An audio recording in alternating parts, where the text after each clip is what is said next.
So hello everyone, आज हम लोग कोर बैंकिंग का नेक्स्ट क्लास करने वाले हैं। बहुत इजी है क्योंकि मैंने आपको बोला था फर्स्ट क्लास सबसे ज्यादा इंपॉर्टेंट है चैप्टर नंबर 5 का, in which we were discussing about the architecture, है ना।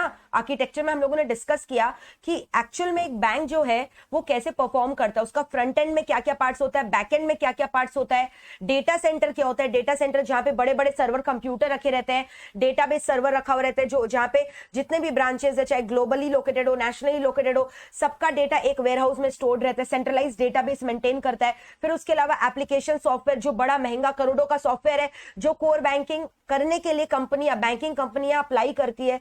एग्जांपल डिस्कस किया था फिनैकल, ठीक है। बैंक में different types of software we have discussed, that was application server. उसके अलावा मैंने बोला था कि एप्लीकेशन सर्वर और डेटाबेस सर्वर के अलावा भी हम लोगों ने बहुत सारे आर्किटेक्चर के अंदर कंपोनेंट्स किए थे।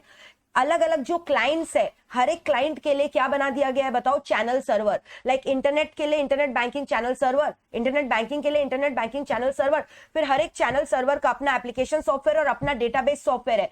तो फिर क्या होता है, अब फॉर एग्जांपल आप इंटरनेट बैंकिंग कर रहे हो घर बैठे, तो आपको ऑथेंटिकेट कौन करेगा कि आप एक ऑथराइज्ड यूजर हो, आपका आईडी पासवर्ड मांगेगा तो इसको ऑथेंटिकेट कौन करता है, इंटरनेट बैंकिंग का एप्लीकेशन सॉफ्टवेयर। फिर इंटरनेट बैंकिंग का सॉफ्टवेयर जो है कैसे आपको ऑथेंटिकेट करता है, इंटरनेट बैंकिंग का डेटाबेस सर्वर से देखकर, चेकिंग कर और ये सब एक्सेस करने में हेल्प कौन करता है, इंटरनेट बैंकिंग का चैनल सर्वर। और डायरेक्टली जो क्लाइंट है इंटरनेट बैंकिंग का चैनल सर्वर से बातचीत नहीं करता बल्कि प्रॉक्सी सर्वर से बात करता है, जो कि वो फर्दर प्रोटेक्टेड रहता है एक फायरवॉल के जरिए, एंटीवायरस सॉफ्टवेयर लगा हुआ रहता है। So remember all these things. और हर एक क्लाइंट का अलग अलग चैनल सर्वर होता है। हम लोगों ने किया है फोन बैंकिंग का, इंटरनेट बैंकिंग का, एटीएम का एटीएम सर्वर रहता है, ATM channel server.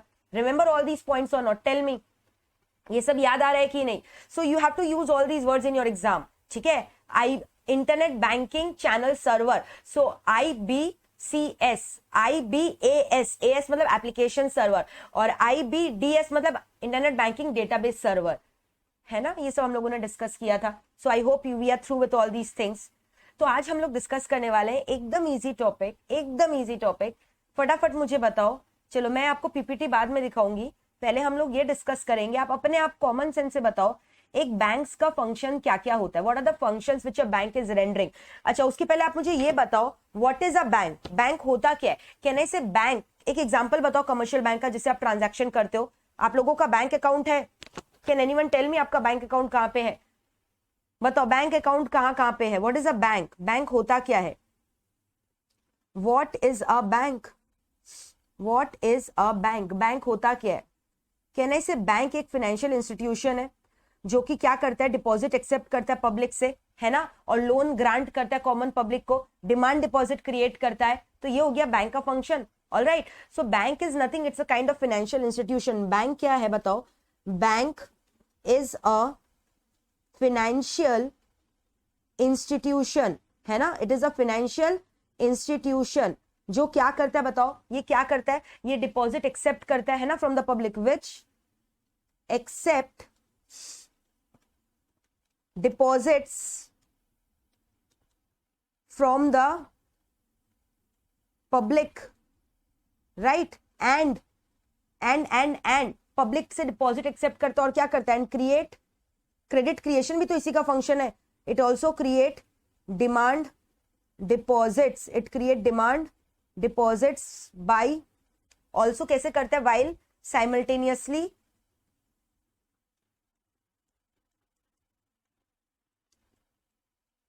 Lending loans to the common public. तो ये डेफिनेशन अगर मैं आपको नहीं भी बताती तो ये आपको आना चाहिए था।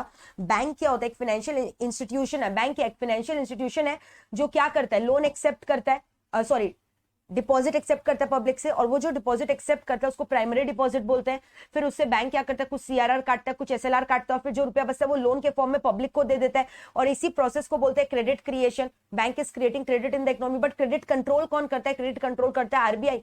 अब कोर बैंकिंग जब से आया है, सो कोर बैंकिंग का ऑब्जेक्टिव क्या है कि जो बैंक का डिसेंट्रलाइज्ड एक्टिविटी है, मतलब हर एक जगह अलग अलग ब्रांचेस अपना अलग अलग डेटाबेस मेंटेन करता था, तो डिसेंट्रलाइज्ड डेटाबेस को कन्वर्ट कर देना है किसमें, सेंट्रलाइज्ड डेटाबेस सिस्टम में, है ना, with the help of that ERP software, different जो अलग अलग सॉफ्टवेयर का नाम मैंने बोला, ओरेकल सॉफ्टवेयर, फिर फिनैकल, FinOne, ये सब अलग अलग सॉफ्टवेयर के जरिए सेंट्रलाइज बैंकिंग में कन्वर्ट कर देना है, सेंट्रलाइज बैंकिंग में सेंट्रलाइज डेटाबेस में कन्वर्ट कर देना है, जिससे एक बैंक का सारा इंफॉर्मेशन एक डेटाबेस में एक्सेस कर सको, जिससे क्या हो सकेगा, कोर बैंकिंग का पूरा फायदा आप उठा सकोगे। और इससे क्या होगा, बैंक का जो है क्वालिटी ऑफ सर्विसेज भी इंप्रूव होगा। वी हैव डिस्कस ना लास्ट क्लास कोर बैंकिंग का फीचर्स क्या होता है और उसका इंपॉर्टेंस क्या है, तो वही बोल रहे हैं डिसेंट्रलाइज डेटाबेस को क्यों कन्वर्ट करना है सेंट्रलाइज डेटाबेस में, so that operational efficiency of the bank will increase customer satisfaction will happen, है ना, और फिर उसके बाद कम समय में ज्यादा ट्रांजैक्शंस कर पाएंगे।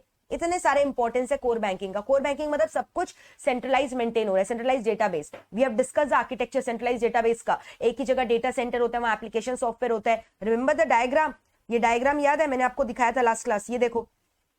तो यही तो सेंट्रलाइज डेटाबेस स्ट्रक्चर है, यही तो सेंट्रलाइज डेटाबेस स्ट्रक्चर है कोर बैंकिंग का, ठीक है। देख रहे हो, चैनल सर्वर सबका, फिर अलग अलग क्लाइंट कौन होते थे, एटीएम चैनल सर्वर, फिर IVR channel server, branch server, branch में जो बैठा हुआ है ब्रांच मैनेजर, इंटरनेट बैंकिंग घर से कर रहे हो, ठीक है, फिर web for SMS service, clear. Now we are going to discuss कि एक बैंक यहाँ पे किस बैंक के बारे में बात किया जा रहा है, commercial bank. We are talking about the functions of a commercial bank. So next topic that we are going to discuss is what are the functions of a commercial bank. एक commercial bank का क्या क्या functions होता है। सबसे पहला function अभी just now मैंने आपको बोला to accept deposit। क्या है? to accept deposits, यानी common public से deposits को accept करना, ठीक है। अब मैंने आपको लास्ट क्लास भी बोला था डिपॉजिट्स अलग अलग टाइप्स के होते हैं। बताओ, आपका बैंक के संग अकाउंट है तो आपने कौन सा डिपॉजिट कर रखा है, बताओ आपने कौन सा डिपॉजिट बैंक के संग कर रखा है। मैम हमने ना एफडी कर रखा है, फिक्स डिपॉजिट कर रखा है। फिक्स डिपॉजिट 5 साल का खरीद रखा है, हमें इंटरेस्ट मिलता है 6%, at the rate of 6% interest मिलता है, ईयरली इंटरेस्ट क्रेडिट हो जाता है हमारे बैंक अकाउंट में। एफडी खरीद रखा है तो फिक्स डिपॉजिट, ठीक है। एफडी, टर्म डिपॉजिट वही जिसका फिक्स मैच्योरिटी पीरियड है। फिक्स डिपॉजिट और टर्म डिपॉजिट लगभग सेम ही होते हैं। सेविंग्स डिपॉजिट जिसमें बहुत कम रेट ऑफ इंटरेस्ट होता है, जो सब हम लोग नॉर्मल आदमी लोग खोलते हैं, बेसिकली सैलरीड एम्प्लॉय खोलते हैं सेविंग डिपॉजिट अकाउंट। लेकिन जो बिजनेसमैन होते हैं, एंटरप्रेन्योर होते हैं, उन लोग क्या खोलते हैं, current deposit, current account. Current account में जो है डे टू डे ट्रांजेक्शन होता है, it carries 0% rate of interest, no interest in it.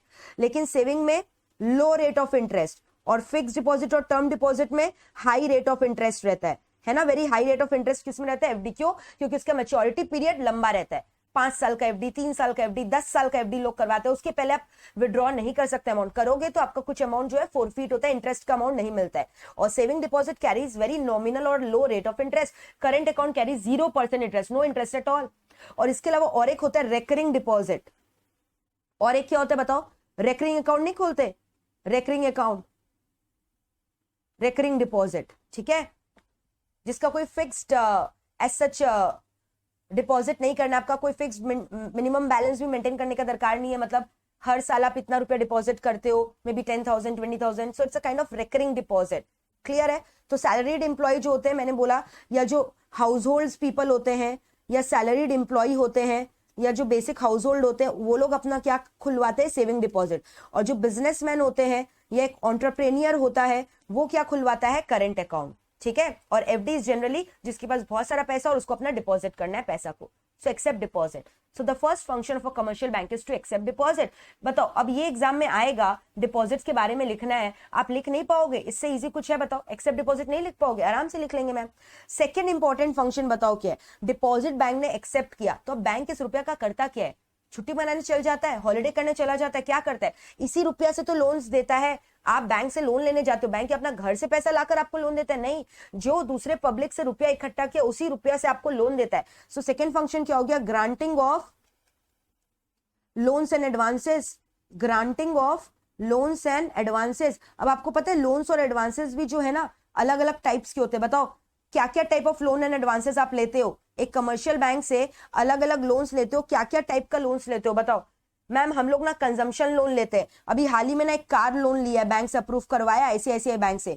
Ma'am मैंने तो हाउसिंग लोन लिया है अभी, कार लोन लेते हो, अच्छा ठीक है, हाउसिंग लोन लेते हो। मैम मैंने तो सीए पढ़ने के लिए एजुकेशन लोन के लिए अप्लाई किया, तो मैंने एजुकेशन लोन लिया है। तो बैंक ये सारे टाइप के लोन देता है क्या? हाँ। और मैम मेरा तो बिजनेस है, मैंने कैश क्रेडिट फैसिलिटी लिया है कमर्शियल बैंक से, और मुझे ना हाल ही में किसी ने बिल ऑफ एक्सचेंज दिया था, मैंने उसको डिस्काउंट करवाया है, सो डिस्काउंटिंग बिल ऑफ एक्सचेंज करवाया है। तो ये सभी तो लोन टाइप ही हो गया। मैम मैंने क्रेडिट कार्ड के लिए अप्लाई किया था, तो क्रेडिट कार्ड भी तो एक टाइप का लोन ही है जो आपको बैंक दे रहा है। मैम मैंने लॉन्ग टर्म लोन लिया है 5 साल का, टर्म लोन लिया है, टर्म लोन में भी शॉर्ट टर्म में भी long term loan, short term loan up to 12 months, long term loan more than 1 year. तो अलग अलग टाइप के लोन्स है, cash credit, education loan, housing loan, car loan, discounting bills of exchange, credit card, term loan, ये सभी तो अलग अलग टाइप के लोन है। यस और नो? इसके अलावा मैंने और एक लोन लिया है ईसीबी, एक्सटर्नल कमर्शियल बोरोइंग, ठीक है। हाँ, और बैंक ओडी लिया है, ठीक है, बैंक ओडी लिया है। तो ये अलग अलग टाइप के लोन्स है। ऑलराइट, तो अब ईसीबी क्या होता है, ध्यान से सुनना, external commercial borrowing.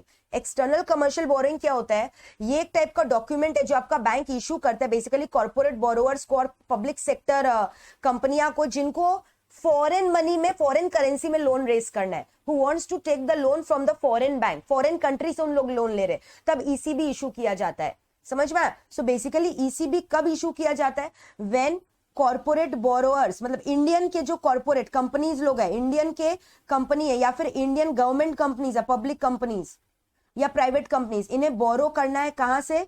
Foreign money को बोरो करना है, ठीक है। फॉरेन एक्सचेंज में इन्हें लोन चाहिए, फॉरेन मनी इन्हें बोरो करना है। So in that case ECB is used. So when you want foreign inflow of capital, foreigner से रुपया लेकर आना अपने होम कंट्री में, बेसिकली इंडिविजुअल को नहीं मिलता, कॉर्पोरेट बड़ी बड़ी कंपनियां लेती है, इंडियन कंपनियां या गवर्नमेंट कंपनी लेती है, पब्लिक सेक्टर कंपनी लेती है, फॉरेन मनी का इन्फ्लो हो रहा है, इन that case ECB is use. External word है, एक्सटर्नल आप समझ गए क्योंकि आप फॉरेन कंट्री से लोन ले रहे हो, और कमर्शियल वर्ड क्यों? क्योंकि ये खाली किसके लिए मिलता है? कमर्शियल पर्पस के लिए। आपको एजुकेशन लोन लेना है तो आप क्या फॉरेन गवर्नमेंट से लोन लोगे जाके? नहीं। फॉरेन बैंक से लोगे? नहीं, आप इंडियन बैंक से लोन लो ना, ठीक है। तो बेसिकली ये कमर्शियल पर्पस के लिए होता है, कॉर्पोरेट बोरोवर्स के लिए। So that is called as external commercial borrowing. So second point भी क्लियर है, granting of loans and advances clear है। तो एक हुआ डिपॉजिट एक्सेप्ट करना, दूसरा हुआ ग्रांटिंग ऑफ लोन, तीसरा जो है कोर बैंकिंग का एसेंशियल फीचर रेमिटेंसेस करना।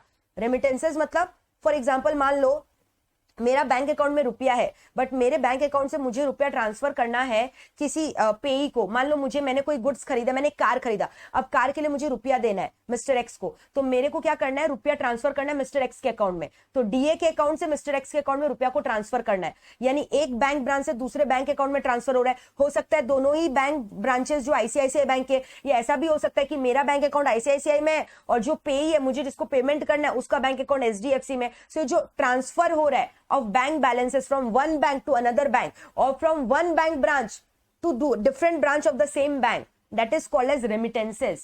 तो इसमें कौन हेल्प करता है? बैंक हेल्प करता है। फॉर एग्जांपल मान लो आपको कैलकाटा ब्रांच से दिल्ली ब्रांच में पैसा भिजवाना है, मान लो आपका बहुत बड़ा बिजनेस है, आपको रुपया ट्रांसफर करना है, दिल्ली ब्रांच में रुपया का शॉर्टेज हो गया, आपको कैलकाटा ब्रांच से दिल्ली ब्रांच में रुपया ट्रांसफर करवाना है, तो आप क्या फिजिकल कैश लेकर जाओगे, कैरी करवाओगे? ऐसा करोगे ना, इनकम टैक्स आपको आकर ले जाएगा, उठाकर जेल में ले जाएगा, हवाला ट्रांजैक्शन हो जाएगा। तो इसको करने का राइट सिर्फ और सिर्फ एक कमर्शियल बैंक के पास है। आप कमर्शियल बैंक को बोल दो कि कमर्शियल बैंक ऑटोमेटिकली ट्रांसफर कर देगा आपके अकाउंट से दिल्ली ब्रांच में, कोलकाता ब्रांच से दिल्ली ब्रांच में रुपया का ट्रांसफर हो जाएगा। So this transfer of money from one bank branch to another bank branch, या फिर मान लो आप इंडिया में बैठे हो, आपका पाकिस्तान में भी बैंक अकाउंट है, उस ब्रांच में ट्रांसफर करना है, तो क्या फिजिकली कैश लेकर जाओगे? नॉट पॉसिबल, अलाउड ही नहीं है। किससे होगा? बैंक के जरिए। कौन करेगा? कौन रेमिटेंसेस करने में हेल्प करता है? बैंक। तो बैंक का थर्ड फंक्शन क्या हो गया? रेमिटेंसेस, ठीक है। बैंक का थर्ड फंक्शन क्या हो गया बताओ? रेमिटेंसेस करना। एंड रेमिटेंसेस का मतलब समझ में आ गया? रेमिटेंसेस का मतलब, इसका मतलब क्या हुआ बताओ? रुपया को ट्रांसफर करना, transfer of money from one bank to another bank. Clear है? इसको हम लोग क्या बोलते हैं बताओ? रेमिटेंसेस। इसको क्या बोलते हैं हम लोग बताओ? रेमिटेंसेस। क्लियर है? अब आपको पता है रेमिटेंसेस का अलग अलग टाइप्स होता है। You must have heard about demand draft. कभी अपने लाइफ में डिमांड ड्राफ्ट बनवाया है बैंक से जाकर? So demand draft is nothing but a kind of hard cash.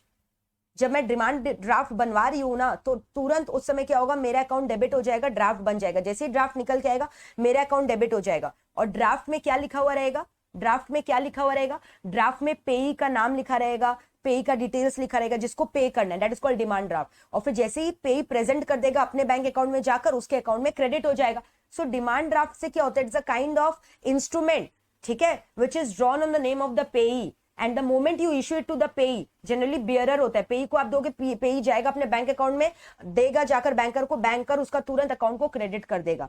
तो क्या हुआ, money is getting transferred from one bank account to another bank account, from payer's bank account to payee's bank account.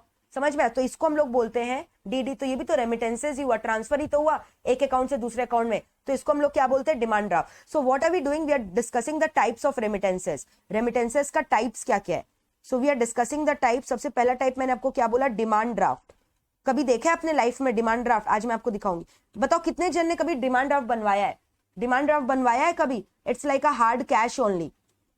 एक type का paper है जिसमें पूरा details लिखा हुआ रहता है, कितना अमाउंट है, वो कितना अमाउंट का डीडी है, किसको पे करना है, ठीक है। तो पेई का नाम लिखा रहता है, पेईज नेम, किसको पे करना है, उसका ब्रांच कहाँ है, किस बैंक ब्रांच, फिर उसके बाद उसका कितना अमाउंट है, अमाउंट इन वर्ड्स और अमाउंट सब कुछ लिखा हुआ रहता है डिमांड ड्राफ्ट में। And it is a instrument which is helping to transfer the money from payer to payee and immediately payer's account gets debited and payee account gets credited, that is called demand draft. चलो मुझे बताओ कितने जन ने demand draft कभी गए हो demand draft बनवाने के लिए? पता है अब अभी तो क्या है ना, ऑनलाइन पेमेंट होता है आपके इंस्टीट्यूट में रजिस्ट्रेशन के लिए, एग्जामिनेशन फॉर्म भरने के लिए।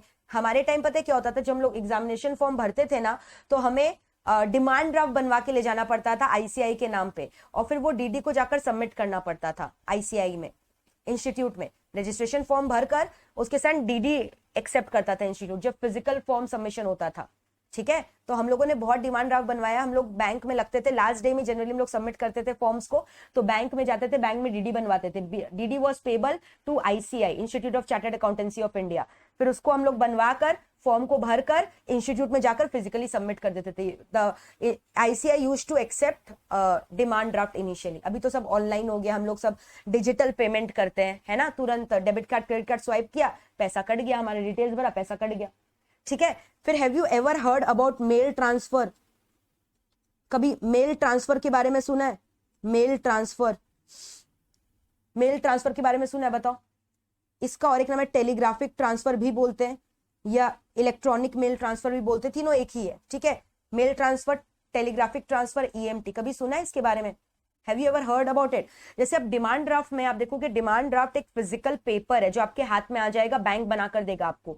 लेकिन मेल ट्रांसफर में ना, मेल ट्रांसफर में the money is getting transferred from payer to payee's account without carrying, without exhibiting any instrument. ना चेक का दरकार है, ना ड्राफ्ट का दरकार है, ना बिल्स ऑफ एक्सचेंज का दरकार है। Without any instrument the balance is getting transferred. तो मेल ट्रांसफर में क्या हो रहा है, the money is getting transferred, the balance is getting transferred, the balance is getting transferred without any instrument, without any instrument। Instrument आप समझ गए? तो इंस्ट्रूमेंट मतलब जैसे मैंने बोला, डीडी में एक डीडी, आप फिजिकल डीडी देखोगे, यहाँ पे इंस्ट्रूमेंट आपको नहीं दिखाई देगा तो भी आपका बैलेंस डेबिट हो गया और सामने वाला का बैलेंस क्रेडिट हो गया, या इंस्ट्रूमेंट एग्जिबिट करने का दरकार नहीं है। तो ऐसा भी होता है क्या मैम? हाँ, फॉर एग्जाम्पल मान लो कि आप एक कोई ऐसा रिमोट लोकेशन में चले गए जहां पे ना कहीं पे बैंक का एक्सेसिबिलिटी नहीं है, जहां पे आप डीडी नहीं बनवा सकते हो, ना चेकबुक लेकर गए हो अपना, और किसी को इमीडिएट पेमेंट करना है, किसी को पेमेंट पहुंचाना है, और वहां क्या ना इंटरनेट बैंकिंग भी नहीं पकड़ रहा है कि आप आरटीजीएस एनईएफटी कर सकते हो, ऑनलाइन पेमेंट भी नहीं कर सकते हो। तो उस समय आपके पास क्या ऑप्शन बचा है? आपने क्या किया, बैंक को एक लेटर लिख दिया, बैंक को ईमेल कर दिया, अपने बैंक ब्रांच में ईमेल कर दिया, ईमेल पहुंचा दिया और कॉल करके बोल दिया मैंने एक ईमेल किया है, मैंने उसमें पेई का नाम लिख दिया, पेई का अकाउंट नंबर लिख दिया, पेई का आईएफएससी कोड लिख दिया, आप कृपया मेरे अकाउंट में बैलेंस है इतना रुपया, आप इतना रुपया मेरे अकाउंट से डेबिट करके सामने वाले के अकाउंट में पहुंचा दो, क्रेडिट कर दो। तो यहाँ पे कमर्शियल बैंक मेल ट्रांसफर कर रहा है, मतलब आपने कमर्शियल बैंक को मेल किया, is called as telegraphic transfer, letter लिखा। So via letter or via an email, you are informing your bank branch to transfer the certain amount of money from your account to pay's account without any instrument being used। कोई instrument का यहाँ पे use नहीं हो रहा है। यहाँ पे क्या हो रहा है, the payer is informing, किसको इन्फॉर्म कर रहा है? इट्स बैंक ब्रांच, अपने बैंक के ब्रांच को फोन करके या फिर वाया ईमेल या लेटर के जरिए सारा डिटेल्स बता दिया पेई का, informs him about the details of the payee and the amount is getting transferred payer कौन हो गया? मैं, जो मैं पेमेंट करी, और पेई कौन हो गया? जिसको मुझे पे करना है। यहाँ पे कोई इंस्ट्रूमेंट एग्जिबिट करने का दरकार नहीं हुआ, तो इसीलिए इसको मेल ट्रांसफर बोलते हैं। कभी किया है मेल ट्रांसफर? आजकल उतना कॉमन नहीं है, पहले बहुत हुआ करता था। आजकल तो इंटरनेट बैंकिंग के आने के बाद ये सब चीज का दरकार नहीं पड़ता। बताओ किया है कभी? तो ये सब के ऊपर शॉर्ट नोट आता है। मेल ट्रांसफर के ऊपर शॉर्ट नोट लिखो, नहीं लिख लोगे? लिख लेना कि मेल ट्रांसफर में there is no need of exhibiting any instrument. Instrument के ब्रैकेट में बिल्स ऑफ एक्सचेंज, चेक या फिर कोई डीडी, ये सब चीजों का दरकार नहीं है। ठीक है, ऑटोमेटिकली पैसा जो है ट्रांसफर हो जाएगा वाया ईमेल। आप ईमेल करोगे, अपने बैंक को इन्फॉर्म करोगे, बैंक ट्रांसफर कर देगा। ओके, टीटी है, आईटी नहीं है, टेलीग्राफिक ट्रांसफर जब लेटर्स के थ्रू कर रहे हो, और ये ईमेल्स, इलेक्ट्रॉनिक मेल ट्रांसफर। तो एमटी, टीटी, ईएमटी तीनों एक ही है। इलेक्ट्रॉनिक मेल ट्रांसफर, एमटी भी बोलते हैं उसको शॉर्ट में, एमटी, टीटी, ईएमटी। ठीक है, all these words are very common. Clear है? अब इसके बाद ध्यान से सुनना, have you ever heard about IMPS? ये ऑलरेडी मैंने आपको पढ़ाया था चैप्टर 4 में, ई कॉमर्स में। याद है, हम लोगों ने भर भर के डिजिटल पेमेंट के बारे में डिस्कस किया था। आईएमपीएस, आरटीजीएस, एनईएफटी, ये इंटरनेट बैंकिंग के जरिए पॉसिबल है। यू नो ना, सब इंटरनेट बैंकिंग के जरिए होता है। IMPS, RTGS, NEFT. ठीक है, अभी ध्यान से सुनना, आरटीजीएस क्या होता है? आरटीजीएस क्या होता है? Real time gross settlement. तुरंत के तुरंत जो है आपका पैसा ट्रांसफर हो जाएगा। बट आरटीजीएस करने के लिए, आरटीजीएस मतलब क्या? फंड ट्रांसफर करना है। बट ये सब तभी होता है, ये सब तभी पॉसिबल होता है जब क्या हो रहा है? आईसीआईसीआई बैंक अकाउंट, पेयर का बैंक अकाउंट कहाँ है? आईसीआईसीआई में, और पेई का बैंक अकाउंट कहाँ है? एचडीएफसी में। यानी दो अलग अलग अकाउंट्स में ट्रांसफर करना है, तब ये सब हम लोग यूज करते हैं। अगर आईसीआईसीआई बैंक का पेयर है और आईसीआईसीआई बैंक का पेई है, bank to bank, same bank to transfer हो रहा है, एक ही बैंक से दूसरे बैंक में ट्रांसफर हो रहा है, खाली ब्रांचेस अलग है, तो वो फंड ट्रांसफर हो गया। वो क्या हो गया? Fund transfer. समझ में? वो क्या हो गया? Normal fund transfer. लेकिन आईएमपीएस, आरटीजीएस, एनईएफटी तभी लगता है जब दो different banks are involve. Payer का बैंक अकाउंट दूसरा बैंक है, पेई का बैंक अकाउंट दूसरा बैंक है। ये सब पता है ना? क्लियर है? समझ में आया? तो ये तब यूज होता है आईएमपीएस, आरटीजीएस, एनईएफटी। तो जैसे पेयर डीए है, पेई मिस्टर एक्स है, डीए को पे करना है 1 लाख, डीए को पे करना है मान लो 1 लाख, हाँ 1 लाख पे करना है, पेई है मिस्टर एक्स। ठीक है, so in that case you cannot use the option of RTGS. Why you cannot use the system of RTGS? क्योंकि RTGS में बोला है, RTGS आप तभी कर सकते हो, RTGS में एक मिनिमम अमाउंट स्पेसिफाई किया गया है। RTGS उन्हीं अमाउंट के लिए होगा जो greater than equal to 2 lakh है। कम से कम अगर आपको 2 लाख का ट्रांजैक्शन करना है, 2 लाख का रुपया ट्रांसफर करना है, तभी आप RTGS कर सकते हो। नहीं तो आप उसके लिए IMPS करो या NEFT करो, ये सब डिफरेंस अलग अलग। समझ में? IMPS क्या हो गया? Immediate payment system, immediate payment services. IMPS is what? Immediate payment services. तो इसमें क्या है? 2 लाख से कम का अमाउंट भी हो जाएगा। लेकिन आरटीजीएस के लिए मिनिमम अमाउंट आपको कितना का चाहिए? मिनिमम 2 लाख का। और आपको पता है आरटीजीएस करने के लिए आपको कम से कम 2 बजे के पहले ही करना पड़ेगा। ठीक है, बिफोर 2 PM। आरटीजीएस विंडो जो है बैंक्स लोग 2 बजे तक ही खोल कर रखते हैं, उसके बाद आप आरटीजीएस नहीं कर सकते। आरटीजीएस पहला चीज बड़े बड़े अमाउंट का होता है, मोर देन 2 लाख, और ये कब तक करना पड़ेगा? 2 बजे के पहले। 2 बजे के बाद आरटीजीएस बैंक अलाउड नहीं करता करने। मैम क्या बैंक में जाना पड़ेगा क्या आरटीजीएस करने? अरे नहीं भाई, आप घर पे बैठ के आराम से इंटरनेट बैंकिंग का साइट खोलकर आरटीजीएस कर सकते हो एसी के नीचे। ठीक है, क्लियर है? अब आरटीजीएस करते हो ना, तो उसके लिए कुछ चार्जेस कटता है। समझ में आ रहा है? आरटीजीएस करने के लिए कुछ कुछ चार्जेस कटता है, तो वो चार्जेस है वो भी कटेगा। पर आरटीजीएस चार्जेस फिक्स्ड है, अलग अलग बैंक का अलग अलग चार्जेस होते हैं। किसी बैंक का 50 रुपया है एक एक आरटीजीएस का, किसी बैंक का 25 रुपया है। So on an average 50 rupees पर RTGS. It varies from bank to bank. ठीक है, तो real time gross settlement, real time fund transfer होता है। आरटीजीएस में जो फंड ट्रांसफर होता है ना, बहुत क्विक है। एनईएफटी, आईएमपीएस में 3-4 घंटे बाद रिफ्लेक्ट होता है बैलेंस, लेकिन आरटीजीएस में immediately the account is getting debited and credited.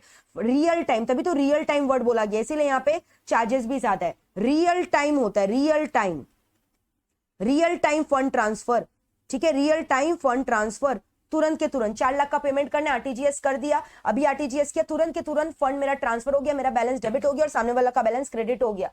तुरंत होता है रियल टाइम फंड ट्रांसफर। लेकिन मिनिमम अमाउंट आपको कितना का करना पड़ेगा, 2 लाख या 2 लाख से ज्यादा, और 2 बजे के पहले लेकर आरटीजीएस करो, बैठना है तो। अगर आरटीजीएस करना है किसी को तो 2 बजे के पहले करके नक्की कर डालो, ठीक है। बट रिमेंबर एक चीज है कि आरटीजीएस जो है आप बैंक हॉलीडेज में नहीं कर सकते। आपको पता है बैंक हॉलीडेज कब कब होता है? Every Sunday is a bank holiday and second and fourth Saturday of every month होता है ना। कब कब होता है बताओ? बैंक हॉलीडे आपको पता होना चाहिए कब कब होता है। बैंक हॉलीडे कब कब होते हैं, ये दिन आप नहीं कर सकते। संडेज अ बैंक हॉलीडे नहीं कर सकते, एंड सेकेंड एंड फोर्थ, ठीक है, second and fourth Saturday that is also a bank holiday. ये सब दिन आरटीजीएस करना अलाउड नहीं है, ये सब दिन आरटीजीएस करना अलाउड नहीं है, क्लियर है। बट आईएमपीएस में ये फायदा है कि आप हर दिन कर सकते हो।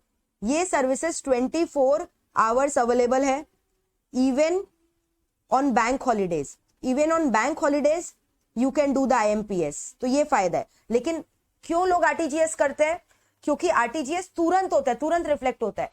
लेकिन आईएमपीएस करने में जो है समय लगता है, तुरंत के तुरंत बैंक में रिफ्लेक्ट नहीं होता, तुरंत के तुरंत बैंक में रिफ्लेक्ट नहीं होगा, समझ में आया? अब आईएमपीएस का भी क्या है, थोड़ा लेट है, डिलेड देन आरटीजीएस होता है। यहाँ पे भी जल्दी है लेकिन थोड़ा कम टाइम लगेगा, ज्यादा टाइम लगेगा as compare to RTGS. RTGS से ज्यादा टाइम लगता है आईएमपीएस में, तभी तो इसका नाम भी इमीडिएट पेमेंट सर्विस है। अब इसमें भी क्या अलग अलग लिमिट सेट किया हुआ है। आईसीआईसीआई बैंक का अलग लिमिट है, जैसे अगर अप टू 2 लाख है तो अप टू 2 लाख कितना चार्जेस है, 25 रुपया करके चार्जेस है। तो अलग अलग बैंक्स में अलग अलग चार्जेस है। जैसे 10,000 तक का अगर आपको आईएमपीएस करना है तो 3 रुपया है, फिर 10,000 से 1 लाख का आईएमपीएस करना है तो 5 रुपया है, 1 लाख से 2 लाख का आईएमपीएस करना है तो 15 रुपया है। तो इस तरह से आईएमपीएस का लिमिट जो है अलग अलग है, समझ में आ रहा है? सो अलग अलग बैंक का जो चार्जेस है ना अलग अलग है। बस आपको इतना याद रखना है कि हर एक बैंक का लिमिट है, समझ में आ रहा है? हर एक बैंक का चार्जेस है, ऑलराइट, हर एक बैंक का क्या है, चार्जेस, ऑलराइट। और जनरली ये जो आईएमपीएस होता है ना, ये बड़े अमाउंट का नहीं होता, ये अप टू मैक्सिमम, अलग अलग बैंक्स का भी अलग अलग लिमिट है। जैसे फॉर एग्जांपल मैं बता रही हूं, कोई भी, जैसे for example general, in general up to 2 lakh,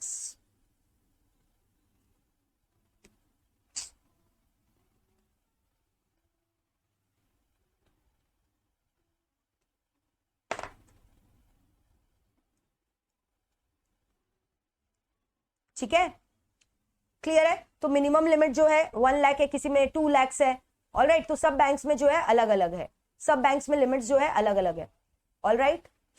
24x7 है, ठीक है।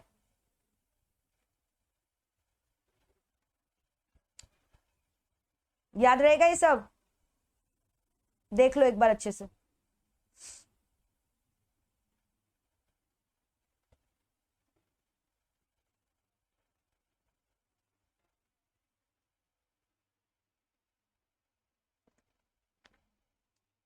अब एनईएफटी क्या है? एनईएफटी में भी एनईएफटी में आप कितना भी रुपया ट्रांसफर कर सकते हो। इसका मैक्सिमम लिमिट जो है, मिनिमम लिमिट कुछ नहीं है बट मैक्सिमम लिमिट है, इसका मिनिमम लिमिट 1 रुपया है, ठीक है। आप कितना भी रुपया ट्रांसफर कर सकते हो। इसका मैक्सिमम लिमिट जो है अलग अलग बैंक्स का अलग अलग है, varies from 10 lakh to 1 CR, यानी आप बड़ा अमाउंट आप ट्रांसफर कर सकते हो। और ये भी जैसे इसमें 2 बजे तक का लिमिट था ना, इसमें कोई ऐसा टाइम लिमिट नहीं है, ये 24 आवर्स आप कर सकते हो, कभी भी कर सकते हो। लेकिन ये भी जो है बैंक हॉलीडेज में आप नहीं कर सकते, ये भी बैंक हॉलीडेज में करना अलाउड नहीं है। तो बैंक हॉलीडेज में खाली एक ही जन को आप कर सकते हो आईएमपीएस, एक ही चीज कर सकते हो आईएमपीएस। बैंक हॉलीडे में आरटीजीएस, एनईएफटी ये सब चीज अलाउड नहीं है, क्लियर है? और जनरली एनईएफटी का भी जो ड्यूरेशन है, जैसे आरटीजीएस 2 बजे तक कर सकते हो ना, एनईएफटी आपका 24 आवर्स नहीं। एनईएफटी मतलब generally varies from bank to bank, but to be practical 6 बजे तक अलाउड है, 6 से 7 बजे तक। क्योंकि अभी पहले 4 बजे तक अलाउड होता था, बट अभी 6 से 7 बजे तक अलाउड है, जब से मोदी जी ने डिजिटल इंडिया अनाउंसमेंट किया है, ऑलराइट। तो ये सब अलग अलग टाइम लिमिट्स और सब में चार्जेस लगता है, सब में। इसमें आपका 25 रुपया, 5 रुपया, 6 रुपया, इस तरह से अलग अलग अमाउंट का अलग अलग चार्जेस है। जैसे अगर अप टू 10,000 करोगे 5 रुपीज, 10 लाख से करोगे तो 25 रुपया, तो सबका चार्जेस है करने का, समझ में आया? So this is IMPS RTGS, NEFT. So all these are different different remittances. ये अलग अलग सब टाइप के रेमिटेंसेज है, मैं आपको दिखाऊंगी. ठीक है, मैं आपको दिखाऊंगी. बैंक हॉलीडे में इसलिए अलाउड नहीं क्योंकि उस समय बैंक लोग रेस्ट करते हैं, तो रुपया उपया हो नहीं हो चेक करने के लिए कोई है नहीं है, इसीलिए बैंक हॉलीडेज में नहीं अलाउ होता है. ठीक है, लेकिन IMPS is even allowed on bank holiday. IMPS तो बैंक हॉलीडे में भी अलाउड है. तो बस ये डिफरेंस है. तो कौन सा एकदम क्विकली होता है? अच्छा, तीनों में एक चीज कॉमन है, आपको तीनों में ना बेनिफिशियरी ऐड करना पड़ता है. तीनों में आप जिसको भी कर रहे हो पेई, जिसको आप पेमेंट कर रहे हो, यानी बेनिफिशियरी का अकाउंट नंबर ऐड करना पड़ता है, उसका डिटेल्स ऐड करना पड़ता है. और फिर बेनिफिशियरी ऐड करने के बाद जनरली ये भी वैरी करता है बैंक टू बैंक, 30 मिनट्स का कूलिंग पीरियड होता है. मतलब 30 मिनट्स तक आप ट्रांसफर नहीं कर सकते. ठीक है, 30 मिनट्स तक आप ट्रांसफर नहीं कर सकते, उसके बाद ट्रांसफर चालू होगा, चाहे आरटीजीएस है उसमें भी. तो बेनिफिशियरी ऐड करना पड़ता है, फिर 30 मिनट्स का कूलिंग पीरियड होता है. मैं आपको अपना खुद का कॉर्पोरेट बैंकिंग का साइट खोलकर दिखाऊंगी, सब कुछ दिखाऊंगी. वहां आईएमपीएस, आरटीजीएस, एनईएफटी सब चीज का ऑप्शन है. और कभी ऑप्शन आता है जब आपको एक बैंक से दूसरे बैंक में ट्रांसफर करना है, लेकिन अगर सेम बैंक में ट्रांसफर करना है, आईसीआईसीआई से आईसीआईसीआई में ट्रांसफर करना है, इन that case fund transfer is use. ठीक है, तब ये आईएमपीएस, आरटीजीएस, एनईएफटी नहीं कर सकते. तो रेमिटेंसेस पूरा देख लो. रेमिटेंसेस में हम लोगों ने 5 चीज पढ़ा: डिमांड ड्राफ्ट, मेल ट्रांसफर, फिर हम लोगों ने आईएमपीएस पढ़ा, फिर हम लोगों ने आरटीजीएस पढ़ा, फिर हम लोगों ने एनईएफटी पढ़ा. क्लियर है? तो अब ये सब आएगा तो लिख नहीं लोगे अपने आप, एकदम इजी है. ठीक है, देख लो एक बार, रिवाइज कर लो very quickly. Revise it. IMPS का full form immediate payment services, real time gross settlement. NEFT का full form national electronic fund transfer, national electronic fund transfer. ठीक है, transfer of money from one bank to another. Alright, तो basically सबसे ज्यादा time IMPS और NEFT में लगता है, आरटीजीएस में कम समय लगता है. क्योंकि जब आईएमपीएस करते हो ना, तो इन दैट केस क्या होता है, जैसे आप आईसीआईसीआई बैंक से आपका रुपया कटा, तो पहले इन्फॉर्मेशन आरबीआई के पास जाएगा, फिर आरबीआई एचडीएफसी को कन्वे करेगा, फिर जाके आईएमपीएस होगा. बट आरटीजीएस में डायरेक्टली आईसीआईसीआई एचडीएफसी चल जाते हैं, बीच में आरबीआई नहीं आता, इसलिए आरटीजीएस क्विकर होता है. This the difference. Okay, clear है? होता तो सभी रियल टाइम बेसिस है, मैंने बोला ना, लेकिन सबसे क्विक कब होता है? सबसे क्विक कहां पे होता है? आरटीजीएस. सबसे क्विक कहां पे होता है? आरटीजीएस. और आरटीजीएस 2 बजे तक कर सकते हो, लेकिन 2 लाख से ऊपर का अमाउंट आरटीजीएस करना, उससे नीचे का अमाउंट आरटीजीएस नहीं होगा, आईएमपीएस करो. और आईएमपीएस अप टू 2 लाख होता है, but varies from bank to bank. उसके ऊपर करना है कर सकते हो, लेकिन उसके लिए फिर आपको लेटर एंड ऑल देना पड़ता है बैंक को. और एनईएफटी के लिए बोल रहा है कितना भी रुपया कर सकते हो, 1 लाख, और अपर लिमिट 10 लाख से 1 करोड़. हर एक बैंक का अलग अलग लिमिट्स होता है. ठीक है, हर एक बैंक का अलग अलग लिमिट्स होता है. फ्लेक्सी डिपॉजिट मतलब फ्लेक्सिबल, कीप्स ऑन चेंजिंग. देख लो एक बार अच्छे से, कोई डाउट है तो पूछो.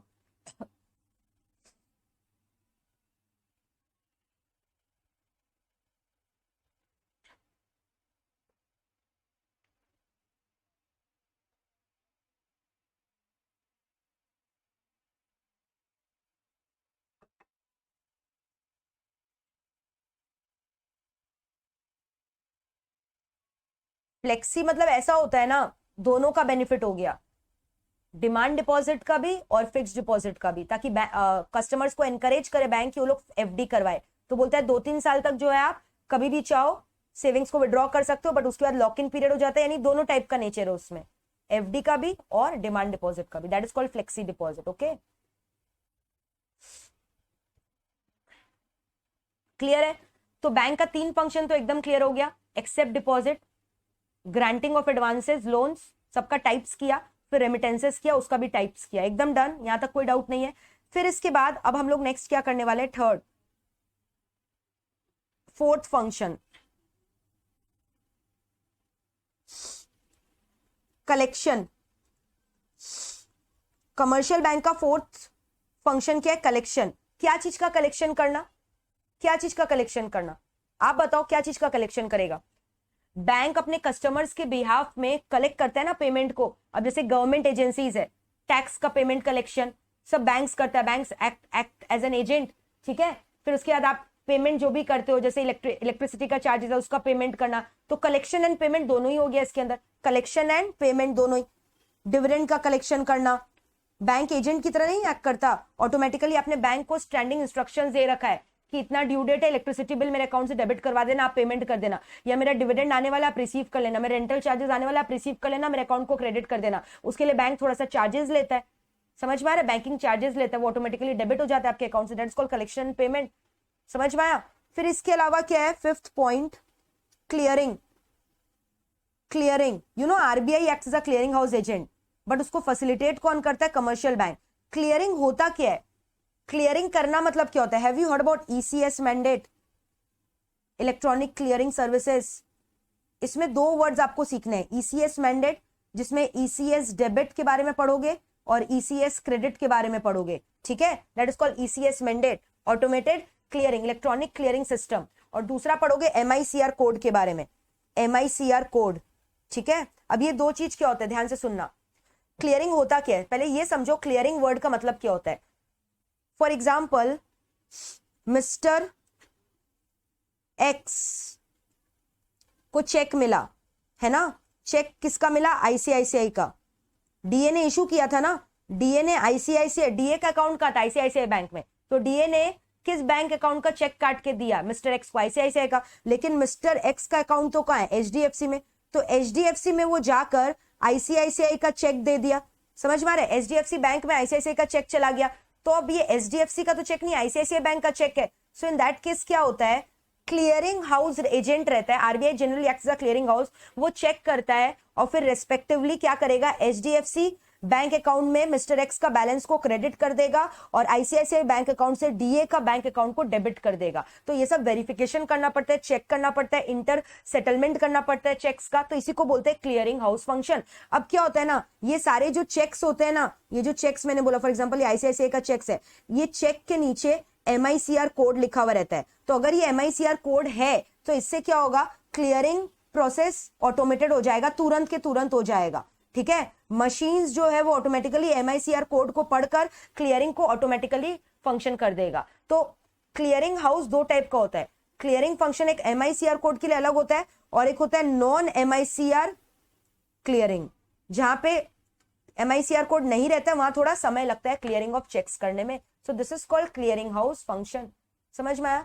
तो जब एक बैंक चेक देता है दूसरे बैंक को, समझ में आ रहा है, जो जमा कहां पे होना है, डिपॉजिट कहां पे होना है, दूसरे बैंक अकाउंट में, इन that case clearing house function comes into picture and RBI performs this function. RBI clearing house agent करता है, बट आजकल मैंने बोला ऑटोमेटेड है एमआईसीआर कोड के जरिए, बट अगर ऑटोमेटेड नहीं है तो नॉन एमआईसीआर क्लियरिंग होता है जिसमें टाइम बहुत ज्यादा लगता है, ठीक है। तो ये हो गया क्लियरिंग फंक्शन। और क्लियरिंग का यहाँ और एक मतलब है ECS, electronic clearing services. ECS mandate क्या होता है, जैसे मान लो क्लाइंट है, जैसे मान लो कि रिलायंस इंडस्ट्रीज लिमिटेड, मुकेश अंबानी इतना बड़ा कंपनी है, इसके पास इतना टाइम नहीं है, रिलायंस का बैंक अकाउंट कहां पे, आईसीआईसीआई में, तो रिलायंस ने आईसीआईसीआई बैंक को स्टैंडिंग इंस्ट्रक्शंस दे रखा है कि automatically at the end of, ठीक है, on the last date, at the end of every month, हर मंथ के एंड में ऑटोमेटिकली जो है सैलरी का पेमेंट हो जाना चाहिए उनके एम्प्लॉइज को। तो क्या आपको क्या लगता है, सारे एम्प्लॉइज को चेक मिल जाता है, सैलरी का पेमेंट हो जाता है, उनका अकाउंट क्या हो जाता है, क्रेडिट हो जाता है, तो क्या मुकेश अंबानी के पास इतना टाइम है कि वो सबको चेक काट काट के देगा सैलरी? नहीं, ऑटोमेटिकली उन्होंने आईसीआईसीआई बैंक के संग एक कॉन्ट्रैक्ट कर रखा है, क्या चीज का, ईसीएस का, इलेक्ट्रॉनिक क्लियरिंग सर्विस का। सो इन दैट केस क्या होता है, ऑटोमेटिकली 31 ऑफ फॉर एग्जाम्पल जनवरी को, सॉरी 31 ऑफ मार्च को फॉर एग्जाम्पल, या 28 ऑफ फरवरी को, या जनवरी को, या अप्रैल एंड में, व्हाटएवर, हर एक मंथ के एंड में ऑटोमेटिकली इतने सारे इंप्लॉइज, उसके मोर देन 1 लाख इंप्लॉइज है, सबको ऑटोमेटिकली सैलरी अकाउंट में चला जाता है थ्रू दिस सर्विसेज। इसको हम लोग सीएमएस सर्विस भी बोलते हैं, जहां पे मल्टीपल लोगों को कैश चला जाता है, ठीक है। सो इसको बोलते हैं ईसीएस। तो ईसीएस डेबिट और ईसीएस क्रेडिट क्या बोला, ईसीएस डेबिट क्या होगा बताओ, ईसीएस डेबिट का मतलब क्या हुआ और ईसीएस क्रेडिट क्या हुआ। क्रेडिट अभी जो जैसे मैंने बोला सैलरी ऑटोमेटिकली क्रेडिट हो गया इतने सारे अकाउंट में, that is called ECS credit हो गया। और ईसीएस डेबिट कब होता है, फॉर एग्जांपल मैंने स्टैंडिंग इंस्ट्रक्शन दे रखा है आईसीआईसीआई बैंक को कि मेरा ना टैक्स का पेमेंट आप अपने आप कर देना, ठीक है, क्वार्टरली, तो हर क्वार्टर के एंड में ऑटोमेटिकली टैक्स का पेमेंट हो जाता है। या ईएमआई का पेमेंट करना है, हर मंथली ईएमआई मैंने ले रखा है, घर ले रखा है, उसका ईएमआई जाना है, इंस्टॉलमेंट देना है, तो ऑटोमेटिकली मेरे अकाउंट से ना डेबिट हो जाता है। मैं नहीं करती, ऑटोमेटिकली मेरे अकाउंट से डेबिट हो जाता है। क्यों? क्योंकि मैंने बैंक को स्टैंडिंग इंस्ट्रक्शन दे रखा है। So these are the example of ECS debit, जहां पे टैक्स का ऑटोमेटिकली पेमेंट हो जाता है, टीडीएस कट जाता है, फिर उसके बाद इंस्टॉलमेंट, ईएमआई कट जाता है, EMI on car, EMI on house, ठीक है, अलग अलग जो पेमेंट्स नहीं करते हम लोग, कोई भी चीज इंस्टॉलमेंट में लेते हैं तो ऑटोमेटिकली ये सारे इंस्टॉलमेंट डेबिट हो जाते हैं, that is called ECS debit. और ईसीएस क्रेडिट मतलब क्रेडिट हो जाना, जैसे डिविडेंड रिसीव हो जाएगा ऑटोमेटिकली आपके अकाउंट में, सैलरी क्रेडिट हो जाएगा मल्टीपल इंप्लॉइज के अकाउंट में ऑटोमेटिकली, समझ में आ रहा है? सो this is called ECS debit and ECS credit, जो ऑटोमेटिकली हो रहा है। इलेक्ट्रॉनिक क्लियरिंग सर्विसेज जो कि कौन प्रोवाइड कर रहा है? कमर्शियल बैंक, लेकिन उसके लिए आपको पहले कमर्शियल बैंक को कुछ कमीशन देना पड़ता है, चार्जेस देना पड़ता है। बताओ क्लियर है कि नहीं? Are we through with this? इसको हम लोग बोलते हैं क्लियरिंग, इसको क्या बोलते हैं हम लोग? क्लियरिंग, ठीक है। तो क्लियरिंग फंक्शन आएगा बैंक का, तो पहले आप लिखना क्लियरिंग फंक्शन होता क्या है? जब एक बैंक अकाउंट से दूसरे बैंक अकाउंट में रुपया ट्रांसफर करना है, चेक्स देना, चेक इशू की एग्जांपल लिख देना, तो उसमें दो टाइप का होता है, with the use of MICR code, without the use of MICR code. फिर उसके बाद ईसीएस मैंडेट, जिसमें ECS debit, ECS credit. ECS मतलब इलेक्ट्रॉनिक क्लियरिंग सर्विस, जो कि कमर्शियल बैंक देते हैं जब बल्क पेमेंट करना है, ठीक है, तो ऑटोमेटिकली सैलरी डेबिट हो जा रहा है, सैलरी अकाउंट क्रेडिट हो जा रहा है एम्प्लॉइज का, और मेरे अकाउंट से यानी कि मुकेश अंबानी के अकाउंट से डेबिट हो गया उसका बैलेंस, ठीक है। जिसके अकाउंट में रुपया आ रहा है वो क्रेडिट हो गया, जिसके अकाउंट से रुपया जा रहा है वो डेबिट हो गया, ठीक है। तो दोनों में ही दोनों हो सकता है। अब इसके बाद और दो सर्विसेज दिया हुआ है बैंक्स का, जो मुझे नहीं लगता मुझे पढ़ाना चाहिए, क्योंकि ऑलरेडी मैंने उसको डिजिटल पेमेंट में पढ़ाया था। Debit cards and credit cards, don't you know what is debit cards and credit cards? दोनों का डिफरेंस बताओ very quickly. Debit cards and credit card, दोनों का डिफरेंस बताओ। ये भी तो कौन देता है? कमर्शियल बैंक ही तो दे रहा है, तो ये भी तो कमर्शियल बैंक का फंक्शन है। डेबिट कार्ड और क्रेडिट कार्ड दोनों का डिफरेंस बताओ। यू नो डेबिट कार्ड जो है, दोनों ही जो है प्लास्टिक कार्ड्स होते हैं जिसमें मैग्नेटिक स्ट्रिप्स रहते हैं, है ना, और जो रीड कर लेता है, जिसमें पूरा डेबिट कार्ड नंबर रहता है, समझ में आ रहा है? डेबिट कार्ड एंटर करने से वो अकाउंट होल्डर का नाम, डिटेल सब कुछ रीड कर लेता है, और आप उसको पेमेंट के लिए यूज कर सकते हो। आपका अकाउंट इंस्टेंटली डेबिट हो जाएगा इन case of debit card. But credit card में जब भी आप पेमेंट करोगे तो इंस्टेंटली आपका क्रेडिट कार्ड यूज करके आपका अकाउंट बैलेंस डेबिट होने वाला नहीं है। सो credit card is a kind of loan to its customer, loan to its customer which a bank is giving, loan to its customer given by a bank, given by a bank। लेकिन debit card में क्या हो रहा है? when payment is made, when payment, जब आप debit card के जरिए पेमेंट कर रहे हो, when payment made through debit card, instantly customers account is getting debited. और ये तभी यूज कर पाओगे जब आपके अकाउंट में पैसा है। लेकिन क्रेडिट कार्ड यूज करने के लिए आपके अकाउंट में पैसा होने का जरूरत नहीं है, क्योंकि वो एक टाइप का लोन है, तो यहाँ पे कोई इंटरेस्ट नहीं रहता, नो इंटरेस्ट चार्जेस। लेकिन क्रेडिट कार्ड में हाई इंटरेस्ट चार्जेस रहता है जनरली, ठीक है। और फिर क्या दोनों से आप एटीएम से रुपया विड्रॉ कर सकते हो डेबिट कार्ड यूज करके? यस, कैन विड्रॉ मनी ना, आप यहां पे क्या कर सकते हो? Can withdraw money from ATM using your debit card. Credit card से भी कर सकते हो, बट चार्जेस कटता है। क्रेडिट कार्ड यूज करके भी एटीएम से रुपया विड्रॉ कर सकते हो क्या? बताओ, कभी किया है क्रेडिट कार्ड यूज करके एटीएम से रुपया withdraw? Tell me, credit card use करके एटीएम से रुपया विड्रॉ किया है? हाँ, कर सकते हैं, लेकिन उसमें चार्जेस कटेगा, but charges are deducted, but charges are deducted in that case, ठीक है। और आजकल तो मैंने आपको बोला था क्रेडिट कार्ड डेबिट कार्ड जो होता है, आरएफआईडी टेक्निक्स आ गया, रेडियो फ्रीक्वेंसी टेक्निक, जहां पे आपको इंसर्ट करने का भी दरकार नहीं है, ऑटोमेटिकली आप कार्ड रखोगे वो आपका चिप को रीड कर लेगा, अगर सामने वाले के पास वैसा मशीन है ना। तो आजकल आरएफआईडी टेक्निक्स भी आ गया, बताया था ना, ये सब बताया था मैंने, credit card debit card digital payment में, तो इसलिए मुझे वापस नहीं बताना चाहिए था ये सब, है ना। सबका पिन नंबर होता है, alpha numeric pin number etcetera, ठीक है।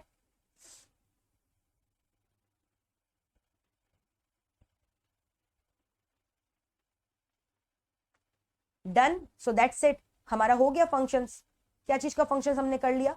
कमर्शियल बैंक्स का, ठीक है। अब इसके बाद ना एक चीज ध्यान से सुनना, एक प्रोसेस दिया हुआ है। क्या चीज का प्रोसेस? इंटरनेट बैंकिंग का प्रोसेस। ये पूरा मैं आपको दिखाऊंगी अभी करके। इंटरनेट बैंकिंग का प्रोसेस, कैसे हम लोग इंटरनेट बैंकिंग करते हैं, कैसे हम लोग इंटरनेट बैंकिंग करते हैं। कभी इंटरनेट बैंकिंग किया है क्या? बताओ, कितना जन ने कभी इंटरनेट बैंकिंग किया है बताओ? Have you ever done internet banking? Have you ever done internet banking? कभी किया है इंटरनेट बैंकिंग? बताओ तो, इंटरनेट बैंकिंग की है कभी?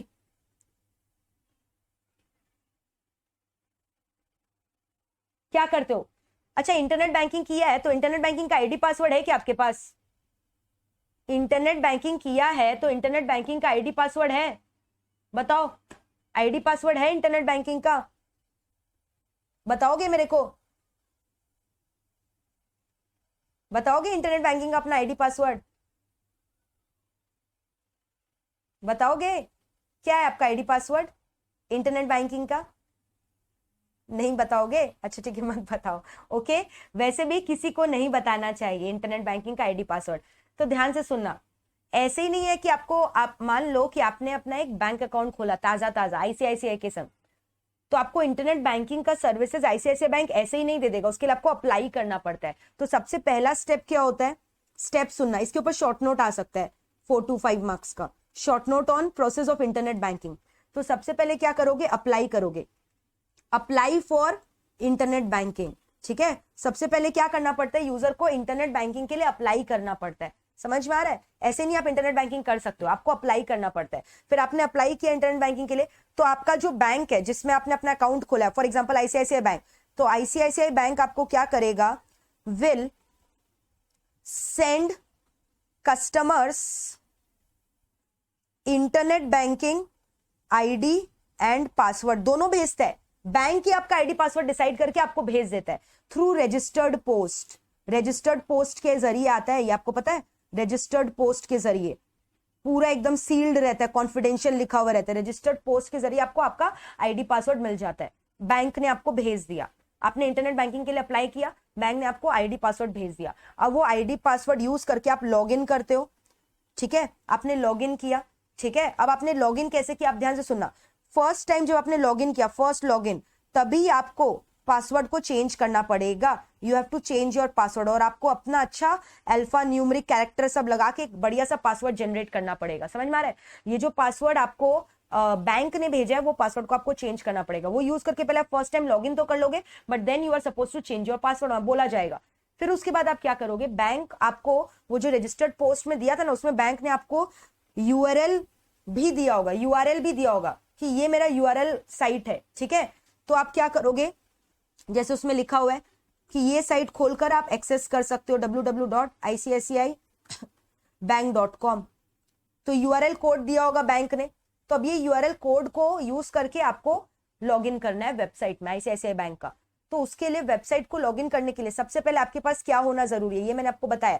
सबसे पहले आप क्या करोगे बताओ? आपके पास लैपटॉप पड़ा हुआ है, आप क्या करोगे? सबसे पहले लैपटॉप में आईडी, अपना ओएस का आईडी पासवर्ड डाल के खोलोगे, अगर आईडी पासवर्ड डाल रखा है, या आईरिस स्कैन से खोलोगे, व्हाटएवर। ठीक है, तो सबसे पहले आप क्या करोगे बताओ? गूगल क्रोम खोलोगे?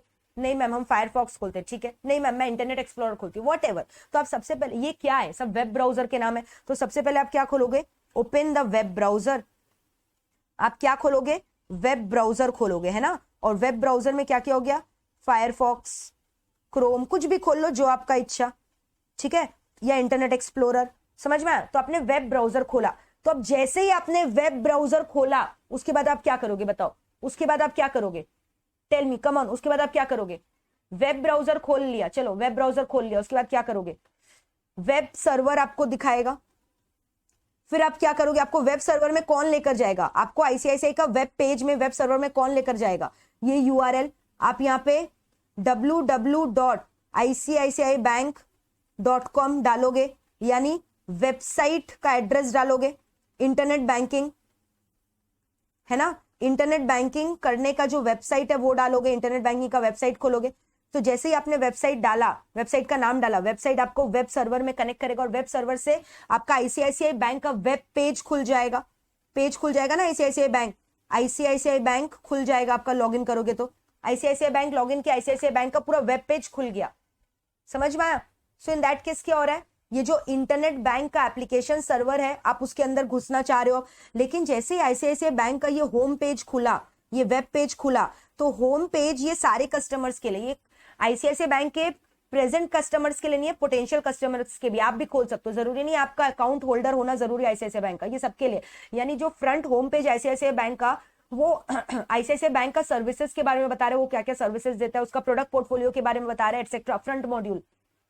अब इसके बाद अगर आपको लॉग इन करना है तो वहां पे आप एक देखोगे यूजर आईडी पासवर्ड बोलकर कॉलम दिखाएगा, उसमें आपको डिटेल्स को फिल इन करना पड़ेगा। तो बेसिकली ये डिटेल्स को आप फिल इन करोगे तो आप क्या कर क्या रहे हो, आप ऑथेंटिकेट कर रहे हो कि आप एक वैलिड यूजर हो। तो आपका ऑथेंटिकेशन कौन चेक करता है, आप मुझे अपने आप बताओ, मैं नहीं बताऊंगी, आप मुझे बताओ। मैंने आपको बोला था इंटरनेट बैंकिंग चैनल सर्वर में जाने के लिए कौन रहता है जो आपको ऑथेंटिकेट करता है, याद है मैंने बोला था internet banking application software, IBS. तो इंटरनेट बैंकिंग एप्लीकेशन सॉफ्टवेयर है, वो क्या करेगा, आपने जो आईडी पासवर्ड लिखा उसको रीड करेगा, और रीड करने के बाद वो इंटरनेट बैंकिंग डेटाबेस सर्वर में जाएगा और चेक करेगा कि यहां पे जो यूजर ने आईडी पासवर्ड डाला है और जो ऑलरेडी मेरे डेटाबेस सर्वर यानी बैक ऑफिस का जो डेटाबेस सर्वर है उसमें आईडी पासवर्ड है, दोनों मैच कर रहा है कि नहीं। अगर दोनों मैच कर रहा है तो कस्टमर को डायरेक्ट कर देगा और कस्टमर को कनेक्ट कर देगा इंटरनेट बैंकिंग चैनल सर्वर से, और फिर इन दैट केस कस्टमर क्या कर सकेगा, कंपनी का वेब पेज को एक्सेस कर सकेगा और सर्विसेज अवेल कर सकेगा। ये सब वर्ड्स आप समझ पा रहे हो, इंटरनेट बैंकिंग एप्लीकेशन सर्वर। तो यानी यूजर को ऑथेंटिकेट किसने किया, इंटरनेट बैंकिंग एप्लीकेशन सॉफ्टवेयर ने, सर्वर ने। और कैसे ऑथेंटिकेट किया, चेक करके, कहां से रिट्रीव किया डेटा को, इंटरनेट बैंकिंग डेटाबेस सर्वर से। और ये डेटाबेस सर्वर छोटे छोटे डेटा मार्ट्स को कौन बना के रखा है, ऑलरेडी बिजनेस इंटेलिजेंस को यूज करके कंपनी का मेन एप्लीकेशन सॉफ्टवेयर बना रखा है आईसीआईसीआई बैंक का। और वो कहां से यूज कर रखा है, वो जो मेन डेटाबेस सर्वर है कंपनी का, आर्किटेक्चर याद है ना, वहां से एक्सेस करके सब बनाया गया है। क्लियर और नॉट, टेल मी क्लियर और नॉट। और अगर गलत आईडी पासवर्ड, अगर ये मैच नहीं किया तो ये सब स्टेप्स आपको लिखना है। अगर ये मैच नहीं किया तो क्या दिखा देगा, एक्सेस डिनाइड दिखा देगा। अगर आईडी पासवर्ड मैच नहीं किया तो एक्सेस डिनाइड दिखा देगा। मैक्सिमम 2 या 3 बार आप आईडी पासवर्ड डाल सकते हो, उसके बाद आपका अकाउंट जो है वो ब्लॉक हो जाएगा फॉर सिक्योरिटी कंसर्न। समझ में आ रहा है, आपका अकाउंट जो है वो ब्लॉक हो जाएगा for security concern. So based on authentication the customer will be directed to the main server, to the main application server of the ICICI bank, जहां से वो सर्विसेज को क्या कर सकता है, अवेल कर सकता है। समझ में आया सारा स्टेप्स। फिर इसके बाद क्या होगा, अब आप सारे सर्विसेज को अवेल कर सकते हो। तो अब आईसीआईसीआई बैंक का सर्विसेज को अवेल कर लो, जो भी सर्विसेज लेना है। मान लो आपको क्या करना है, आपका आईसीआईसीआई बैंक का पूरा डिटेल्स आ गया, आपको अकाउंट बैलेंस चेक करना है, अकाउंट बैलेंस चेक, या फिर चेकबुक रिक्वेस्ट इशू करना है, न्यू चेकबुक इशू करना है, उसका रिक्वेस्ट देना है, या फिर मान लो अमाउंट ट्रांसफर करना है, आरटीजीएस करना है, ठीक है, फंड ट्रांसफर करना है या आरटीजीएस एनईएफटी करना है, या फिर स्टॉप पेमेंट करना है। जो अलग अलग सर्विसेज आप वो अवेल कर लो और फिर फाइनली लॉग आउट कर लो। So this is the steps of e banking. बोलो क्लियर है कि नहीं, इंटरनेट बैंकिंग प्रोसेस का स्टेप। सबसे पहले अप्लाई करना पड़ता है, फिर क्या करता है आईसीआईसीआई बैंक, आपको आपका यूजर आईडी पासवर्ड भेजेगा बाय रजिस्टर्ड पोस्ट, फिर उसको यूज करके फर्स्ट टाइम लॉग इन करोगे और अपना पासवर्ड चेंज करोगे। फिर उसी में यूआरएल कोड भी रहता है, वेबसाइट का नाम रहता है, जिसको एक्सेस करके आप कंपनी का होम पेज में कनेक्ट कर सकते हो। तो उसके लिए आपको वेब ब्राउजर की दरकार पड़ेगी, वेब सर्वर की दरकार पड़ेगी। वेबसाइट का एड्रेस डालकर कंपनी का वेब पेज खोल लोगे, और वो वेब पेज सबके लिए अवेलेबल है, जिसको फ्रंट मॉड्यूल बोलते हैं। फिर कंपनी का जो मेन सर्विस को एक्सेस करना है अगर आपको, तो आपको यूजर आईडी पासवर्ड डालना पड़ेगा। तो उसको ऑथेंटिकेट कौन करता है, कौन चेक करता है, इंटरनेट बैंकिंग एप्लीकेशन सॉफ्टवेयर। किससे चेक करते हैं, इंटरनेट बैंकिंग का डेटाबेस सर्वर को यूज करके। तो इससे क्या होता है, इंटरनेट बैंकिंग चैनल सर्वर में आप कनेक्ट हो जाते हो।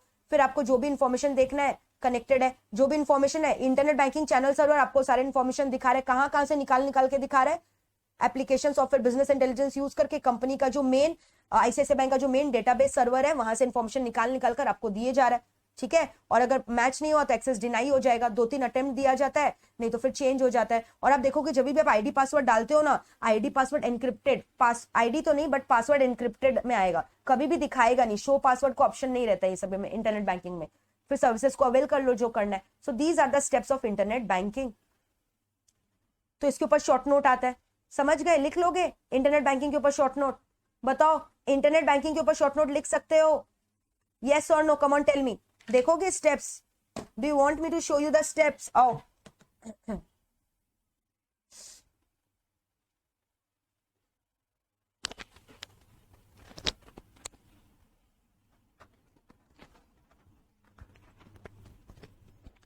चलो चलते हैं। सबसे पहले क्या करोगे बताओ, ब्राउजर खोलोगे। अच्छा, अप्लाई किया हुआ ऑलरेडी तो पहला 3 स्टेप मैंने स्किप करना है क्योंकि मैंने ऑलरेडी इंटरनेट बैंकिंग के लिए अप्लाई कर चुका है। ठीक है, तो मेरे पास ऑलरेडी आईडी पासवर्ड सब कुछ है। मेरा आईडी पासवर्ड मुझे याद नहीं रहता तो मुझे देखना पड़ेगा, मेरे मोबाइल फोन में सब रहता है। तो देखो, सबसे पहले मैंने वेब ब्राउजर खोला। Google Chrome is a web browser name. ठीक है, वेब ब्राउजर खोला। अब उसके बाद मुझे क्या करना है, आईसीआईसीआई बैंक का वेबसाइट का नाम डालना है, यूआरएल कोड जो मैंने बोला क्या था बताओ, www.icicibank.com। ठीक है, क्लिक किया तो वेब सर्वर में मुझे डायरेक्ट किया गया। समझ में आ रहा है? सो इन दैट केस क्या हो रहा है मुझे बताओ, वेब सर्वर। अब देखो यहां पे देख रहे हो, ये कंपनी का होम पेज खुल गया, आईसीआईसीआई बैंक का होम पेज खुल गया ना, कमर्शियल बैंक का। तो ये क्या अभी तक मैंने लॉगिन नहीं किया है, ये सबके लिए है, ये प्रोस्पेक्टिव कस्टमर के लिए भी है, जिन लोग यहाँ पे देख सकते हैं क्या क्या ऑफर्स है बैंक का, क्या क्या प्रोडक्ट है, कार्ड्स, लोन्स, इन्वेस्ट, इंश्योर, पे, अलग अलग ऑफर्स यहाँ डिस्प्ले किए गए हैं अकाउंट्स के। समझ में आ रहा है? एनईएफटी, आईएमपीएस, मतलब बैंक क्या क्या सर्विसेज दे रहा है उसके बारे में बताया गया है। अब सपोज करो मैं एक कस्टमर हूं, मुझे कोई एनईएफटी करना है, मुझे आरटीजीएस करना है, तो मैंने लॉग इन किया। तो अब यहाँ पे बोल रहा है कॉर्पोरेट बैंकिंग किया मैंने, कॉर्पोरेट बैंकिंग में लॉग इन अलग अलग जन का यहाँ पे होता है। जैसे फॉर एग्जांपल मैंने तो कॉर्पोरेट बैंकिंग में किया। आप देखो यहाँ पे अलग अलग है, एनआरआई के लिए अलग प्रोसेस होता है, मनी टू इंडिया का अलग है, डिजिटल बैंकिंग का अलग है। तो मैंने क्या, पर्सनल बैंकिंग का अलग है, मैंने क्या किया, कॉर्पोरेट बैंकिंग के लिए किया। ठीक है, तो लॉग इन किया। तो अब देखो यहाँ आईडी पासवर्ड मांग रहा है ना, तो ये आईडी पासवर्ड कौन मांग रहा है, application software, application, internet banking application software. अब वो मांग रहा है। अब मैंने आईडी पासवर्ड लिखा, चलो मैंने लिखा आईडी पासवर्ड, ये रहा मेरा आईडी पासवर्ड, मैं लिख रही हूं।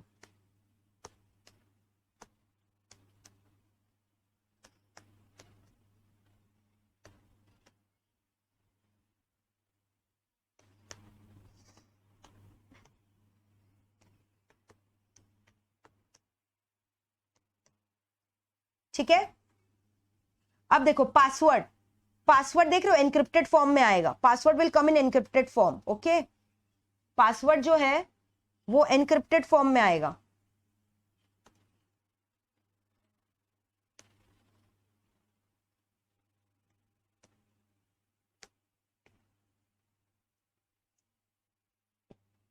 दिखा, प्रोसीड। देखो मैंने प्रोसीड किया, तो ये प्रोसीड होके ये खुल कैसे गया, तुरंत के तुरंत। एप्लीकेशन सर्वर ने, इंटरनेट बैंकिंग एप्लीकेशन सर्वर ने चेकिंग की। कहां से चेकिंग की, कहां से चेकिंग की, इंटरनेट बैंकिंग डेटाबेस सर्वर से। वहां पे ऑलरेडी सारा जितने भी कस्टमर से सबका आईडी पासवर्ड डिटेल स्टोर किया हुआ है, तो मैच किया, हाँ सही था, तो मुझे एक्सेस अलाउ किया गया और ये वेबसाइट खुल गया। ठीक है, तो इतना प्रैक्टिकली कोई नहीं दिखाएगा आपको अपना स्टेटमेंट। अभी देखो ये अकाउंट बैलेंस आपको चेक करना है, तो ये वाला फोरम से आप अकाउंट बैलेंस चेक कर सकते हो, यहां से अकाउंट स्टेटमेंट निकाल सकते हो, डाउनलोड कर सकते हो। अब फॉर एग्जांपल मान लो मुझे ट्रांसफर करना है, तो ट्रांसफर एंड बिल पे में गई, मैं इनिशिएट पेमेंट वाले ऑप्शन में गई, सिंगल पेमेंट करना है for example.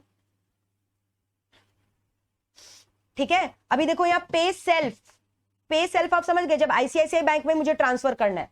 But other banks, तो जब पे सेल्फ में मैं क्लिक करूंगी ना, देखो पे सेल्फ, तो देखो यहाँ आरटीजीएस एनईएफटी का ऑप्शन नहीं दिखाएगा, यहाँ खाली दिखाएगा किसका अकाउंट से किस में ट्रांसफर करना है, फ्रॉम उसका अकाउंट नंबर टू जिसका अकाउंट नंबर, डेट्स इट।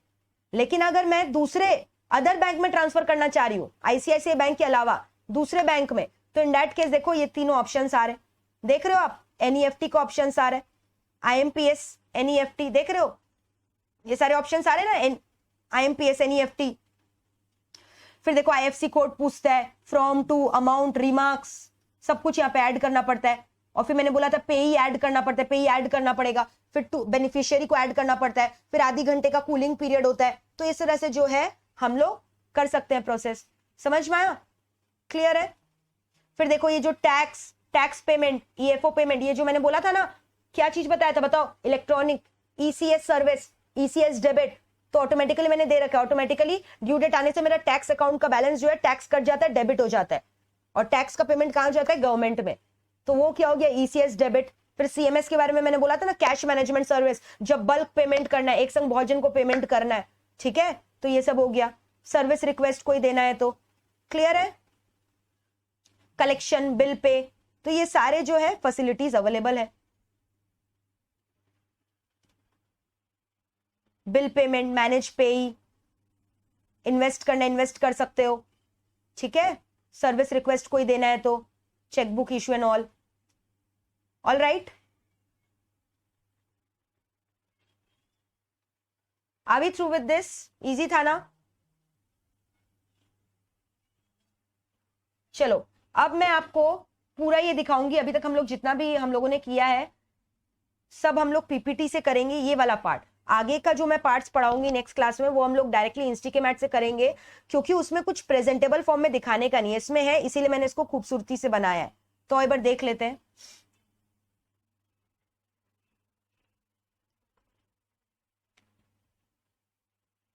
अब ध्यान से सुनना। अब यहां पे बोल रहा है कि हर एक बैंक्स आजकल सीबीएस यूज कर पा रहे। किस लिए पॉसिबल हुआ? सीबीएस, आपको पता है सीबीएस का function core banking system, core banking service centralize जो होता है, सेंट्रलाइज सिस्टम पॉसिबल तभी है बिकॉज इतने सारे नए नए सॉफ्टवेयर डेवलप हुए, क्योंकि इंडिया ने आईटी में बहुत ज्यादा तरक्की कर ली है, बड़े बड़े आईटी कंपनीज डेवलप हो गए ग्लोबल लेवल पर, इंडिया लेवल पे, तो आईटी की वजह से ही पॉसिबल हुआ है। दूसरा, गवर्नमेंट का बहुत ज्यादा सपोर्ट मिला है।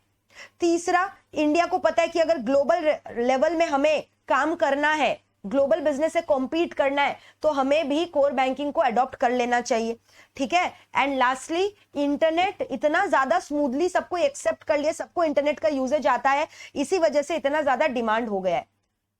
तो आजकल बैंक कोर सर्विसेज क्यों कर पा रहे? What are the factors which have helped the bank to achieve core banking in India?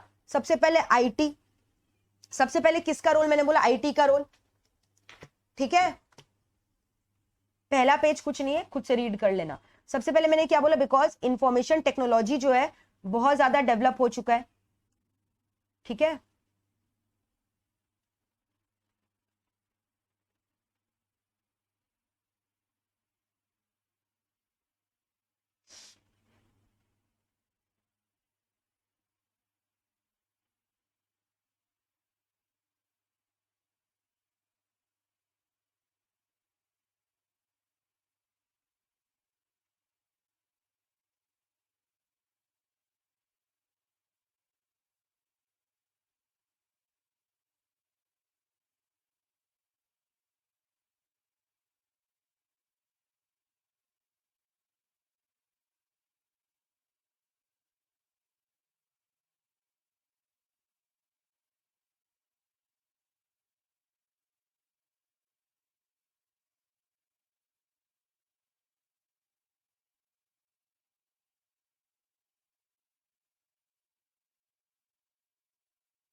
देखो, सबसे पहले मैंने क्या बोला? आईटी के लिए, ठीक है, और उसके बाद ग्लोबल बिजनेस अपॉर्चुनिटीज मिलेगा इसीलिए। और पॉइंट नंबर 3 में देखो क्या बोला है? गवर्नमेंट का बहुत हेल्प हुआ है। और पॉइंट नंबर 4 है इंटरनेट पेनिट्रेशन अक्रॉस इंडिया, ठीक है। फिर की फीचर्स क्या क्या है? कोई भी बैंकिंग बिजनेस, ये कोर बैंकिंग का बात नहीं कर रहा है, कोई भी नॉर्मल पहले का भी बात करे तो बैंक्स का मेन बिजनेस क्या था? ह्यूज अमाउंट ऑफ कैश को कैरी करना, है ना, including cash, NI, physical security जिसका इंश्योर करना बहुत जरूरी था। लार्ज वॉल्यूम ऑफ ट्रांजैक्शन होता है, बहुत सारे ब्रांचेस होते हैं जो जोग्राफिकली वाइड स्प्रेड है, और इतना ज्यादा फ्रॉड्स का पॉसिबिलिटी है, तो इसीलिए कोर बैंकिंग को लाया गया। कोई भी एक बैंक का ये 4 फीचर होता है। ट्रांजैक्शन का वॉल्यूम बहुत ज्यादा है और हर टाइप के ट्रांजैक्शंस हो रहे, कैश, एनआई, डिमांड ड्राफ्ट, सबको सबका फिजिकल सिक्योरिटी रखना बहुत एसेंशियल है। और सारे जो ट्रांजैक्शंस है they are spread geographical level पे, अलग अलग जोग्राफिकल लेवल पे फ्रॉड होने का चांसेस भी बहुत है, ठीक है। अब बोल रहा है फंक्शंस जो मैंने पढ़ाया, डिपॉजिट का एक्सेप्टेंस, सब टाइप का डिपॉजिट है, करंट अकाउंट देख लो, recurring deposit, cumulative, term deposit, savings bank account deposit, फिर उसके बाद ग्रांटिंग ऑफ एडवांसेस, सारे फंक्शंस है। फटाफट मैं टर्न करते जा रही हूं, ठीक है। जिसमें हम लोगों ने ईसीबी पढ़ा था, commercial paper, cash credit, overdraft, discounting of bills of exchange, term loan, तो ये सब पढ़ा दिया मैंने, खुद से रीड करना, ठीक है। फिर उसके बाद रूरल एरियाज में अलग अलग इनिशिएटिव गवर्नमेंट नहीं लेकर आते रहते, जैसे किसान क्रेडिट कार्ड, फिर उसके बाद मुद्रा योजना, अलग अलग स्कीम्स लेकर आते रहते हैं रूरल सेक्टर्स के लिए, आरआरबीज इन लोग के लिए, regional rural bank, NABARD bank है, ठीक है। फिर रेमिटेंसेज में हम लोगों ने पढ़ा demand draft, mail transfer, electronic fund transfer, real time gross settlement, RTGS, EFT, NEFT, IMPS, ठीक है। फिर देख लो ये डिमांड ड्राफ्ट का पिक्चर है, मैंने बोला ना डिमांड ड्राफ्ट ऐसा दिखता है। तो देखो किसको पे करना है? चीफ मिनिस्टर ऑफ दिल्ली, कितना रुपया? 364 ओनली, ठीक है, डेट लिखा हुआ रहता है, SBI, ठीक है, जिस बैंक का DD बन रहा है, साइन, सब चीज रहता है। तो ये DD का एग्जाम्पल है। तो DD का नंबर होता है जिससे वो आइडेंटिफाई होता है, देख रहे हो, तो सब रेड पेन से हाईलाइटेड है। फिर उसके बाद ये देखो पूरा प्रोसेस को एक्सप्लेन कर रहा है ऑनलाइन बैंकिंग का। फिर हम लोगों ने ये देखो, ये IMPS का full form, NEFT RTGS। Collection में मैंने बोला collection on the behalf of customer, cheques collection, या फिर कोई डिविडेंड आया उसका कलेक्शन करना है, या कोई bank charges, NCS national saving certificate में कोई इंटरेस्ट आया है, तो कलेक्शन में कुछ भी आप लिख सकते हो। क्लियरिंग मैंने आपको बोला, ठीक है, क्लियरिंग में मैंने आपको क्या बोला, involves collecting instrument on the behalf of customer of bank, है ना। फिर उसके बाद मैंने बोला क्लियरिंग मैकेनिज्म दो टाइप का होता है, एक MICR देख रहे हो, मैग्नेटिक इंक कैरेक्टर रिकॉग्निशन, और नॉन MICR इंस्ट्रूमेंट। या फिर मैंने बोला ECS वाला, electronic clearing services, ECS use extensively.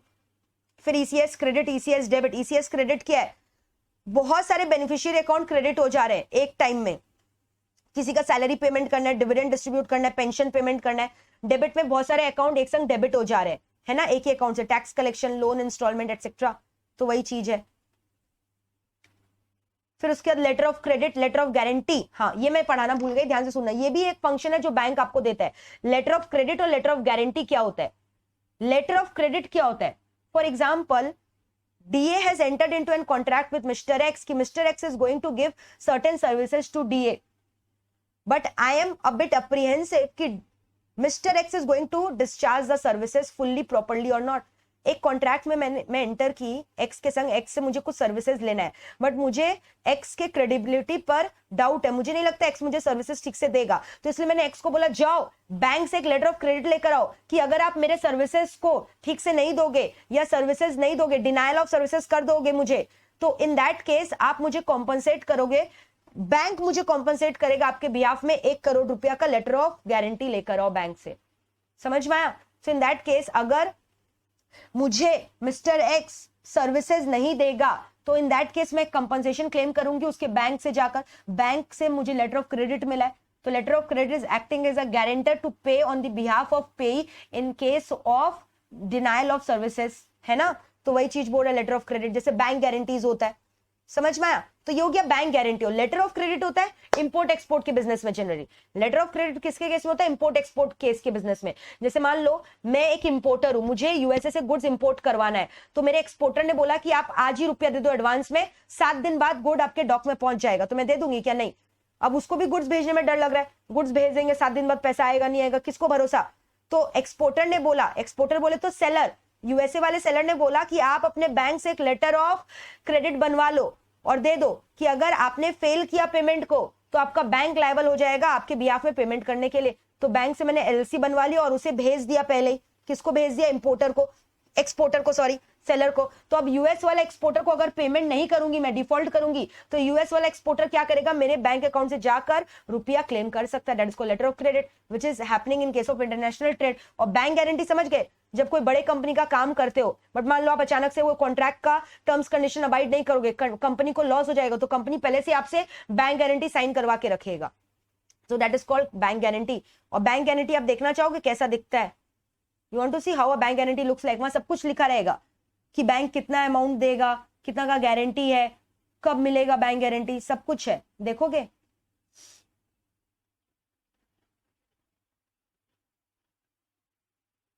See, this is how a bank guarantee looks like.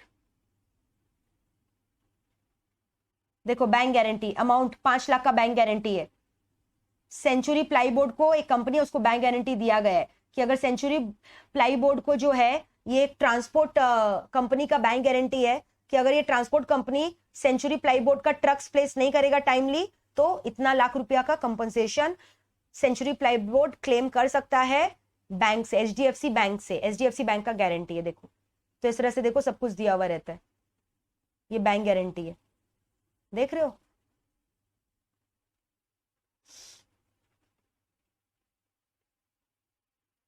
We hereby unconditionally and irrevocably agree to pay the company a sum of 5 lakh without any demur, civil or argument and merely any written demand from the company stating amount claimed is due and payable। तो bank ने guarantee दी है, bank का sign है bank manager का, देखो HDFC bank manager, branch manager Javed Iqbal, देख रहे हो। तो ये बैंक गारंटी है। तो ये सब इतना प्रैक्टिकली आपको कोई नहीं बताएगा, क्लियर है? अब ये सब एक बार देख लोगे तो याद रहेगा बैंक गारंटी क्या होता है, कब देना पड़ता है, जब performance of contractual obligations will fail, है ना, या सेटिस्फैक्टरी परफॉर्मेंस नहीं हुआ है तब, और letter of credit import export के बिजनेस में होता है। क्लियर? ठीक है, डेबिट कार्ड क्रेडिट कार्ड देखा है, देख लो, ये रहा debit card credit card. Clear? सब कुछ मैंने पढ़ाया है। फिर अदर बैंकिंग सर्विसेज में और क्या क्या बोल रहा है, बैक ऑपरेशंस, बैंक जो बैक ऑपरेशंस करता है, एप्लीकेशन, सॉफ्टवेयर, डेटाबेस, सर्वर, ये सब रहता है। रिटेल बैंकिंग मतलब अपने कस्टमर्स को लोन देना, पर्सनल लोन देना। आपको पता है कुछ कुछ बड़े बड़े कस्टमर्स होते हैं बैंक को जिसको अलग से सर्विसेज दिया जाता है। फॉर एग्जांपल धीरूभाई अंबानी, मुकेश अंबानी, है ना, इन लोग के HNI कस्टमर्स है। पहले धीरूभाई अंबानी हुआ करते थे, अब कौन है, मुकेश अंबानी। इन लोग हाई नेटवर्थ इंडिविजुअल्स है, इन लोग को अलग ट्रीटमेंट मिलता है बैंक से। मे भी उनको बोल दिया जाए आप RTGS का चार्जेस मत दीजिए, आपके लिए फ्री है, आपको क्रेडिट कार्ड का चार्जेस नहीं देना पड़ेगा, आपके लिए फ्री है। तो ये हो गया हाई नेटवर्थ इंडिविजुअल, जिनको अलग से प्रायोरिटी कस्टमर्स बोल के अलग से अलग अलग सर्विसेज दिया जाता है। वैसे रिस्क मैनेजमेंट करता है बैंक, ठीक है, लोन देता है, अंडरराइटिंग, बहुत सारी बड़ी बड़ी कंपनियां जिनको IPO लाना है, जिनको अपना शेयर्स बिकवाना है, बैंक को हायर करती है अपना शेयर्स बिकवाने के लिए, पब्लिक कंपनी, ठीक है। लाइफ इंश्योरेंस सर्विसेज भी देता है आजकल बहुत सारा बैंक, LIC एंड एटसेट्रा। तो वही है ये सब other function, specialized services. Non banking services में लॉकर फैसिलिटी एंड ऑल देता है, अंडरराइटिंग सर्विसेज देता है, इंश्योरेंस सर्विसेज देता है, तो सब नॉन बैंकिंग हो गया, ठीक है। तो ये सारे हो गए सर्विसेज ऑफ बैंक। अब इसके अलावा आज हम लोग एक केस स्टडी करेंगे और स्टेप्स मार्क करेंगे अपने हिस्ट्री के मैथ से। तो ये सारे फंक्शंस आपको PPT से करने, ठीक है। अब इसके अलावा मैंने आपको क्या बोला, अब इसके बाद जितना भी टॉपिक्स करेंगे सब अपने मैथ से करेंगे।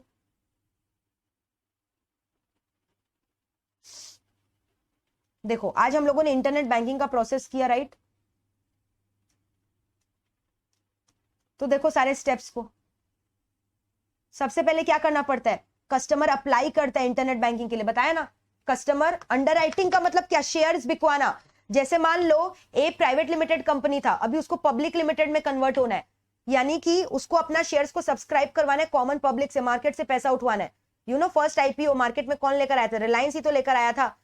इनिशियल पब्लिक ऑफर, मार्केट से कॉमन पब्लिक से पैसा उठाया था शेयर्स इशू करके।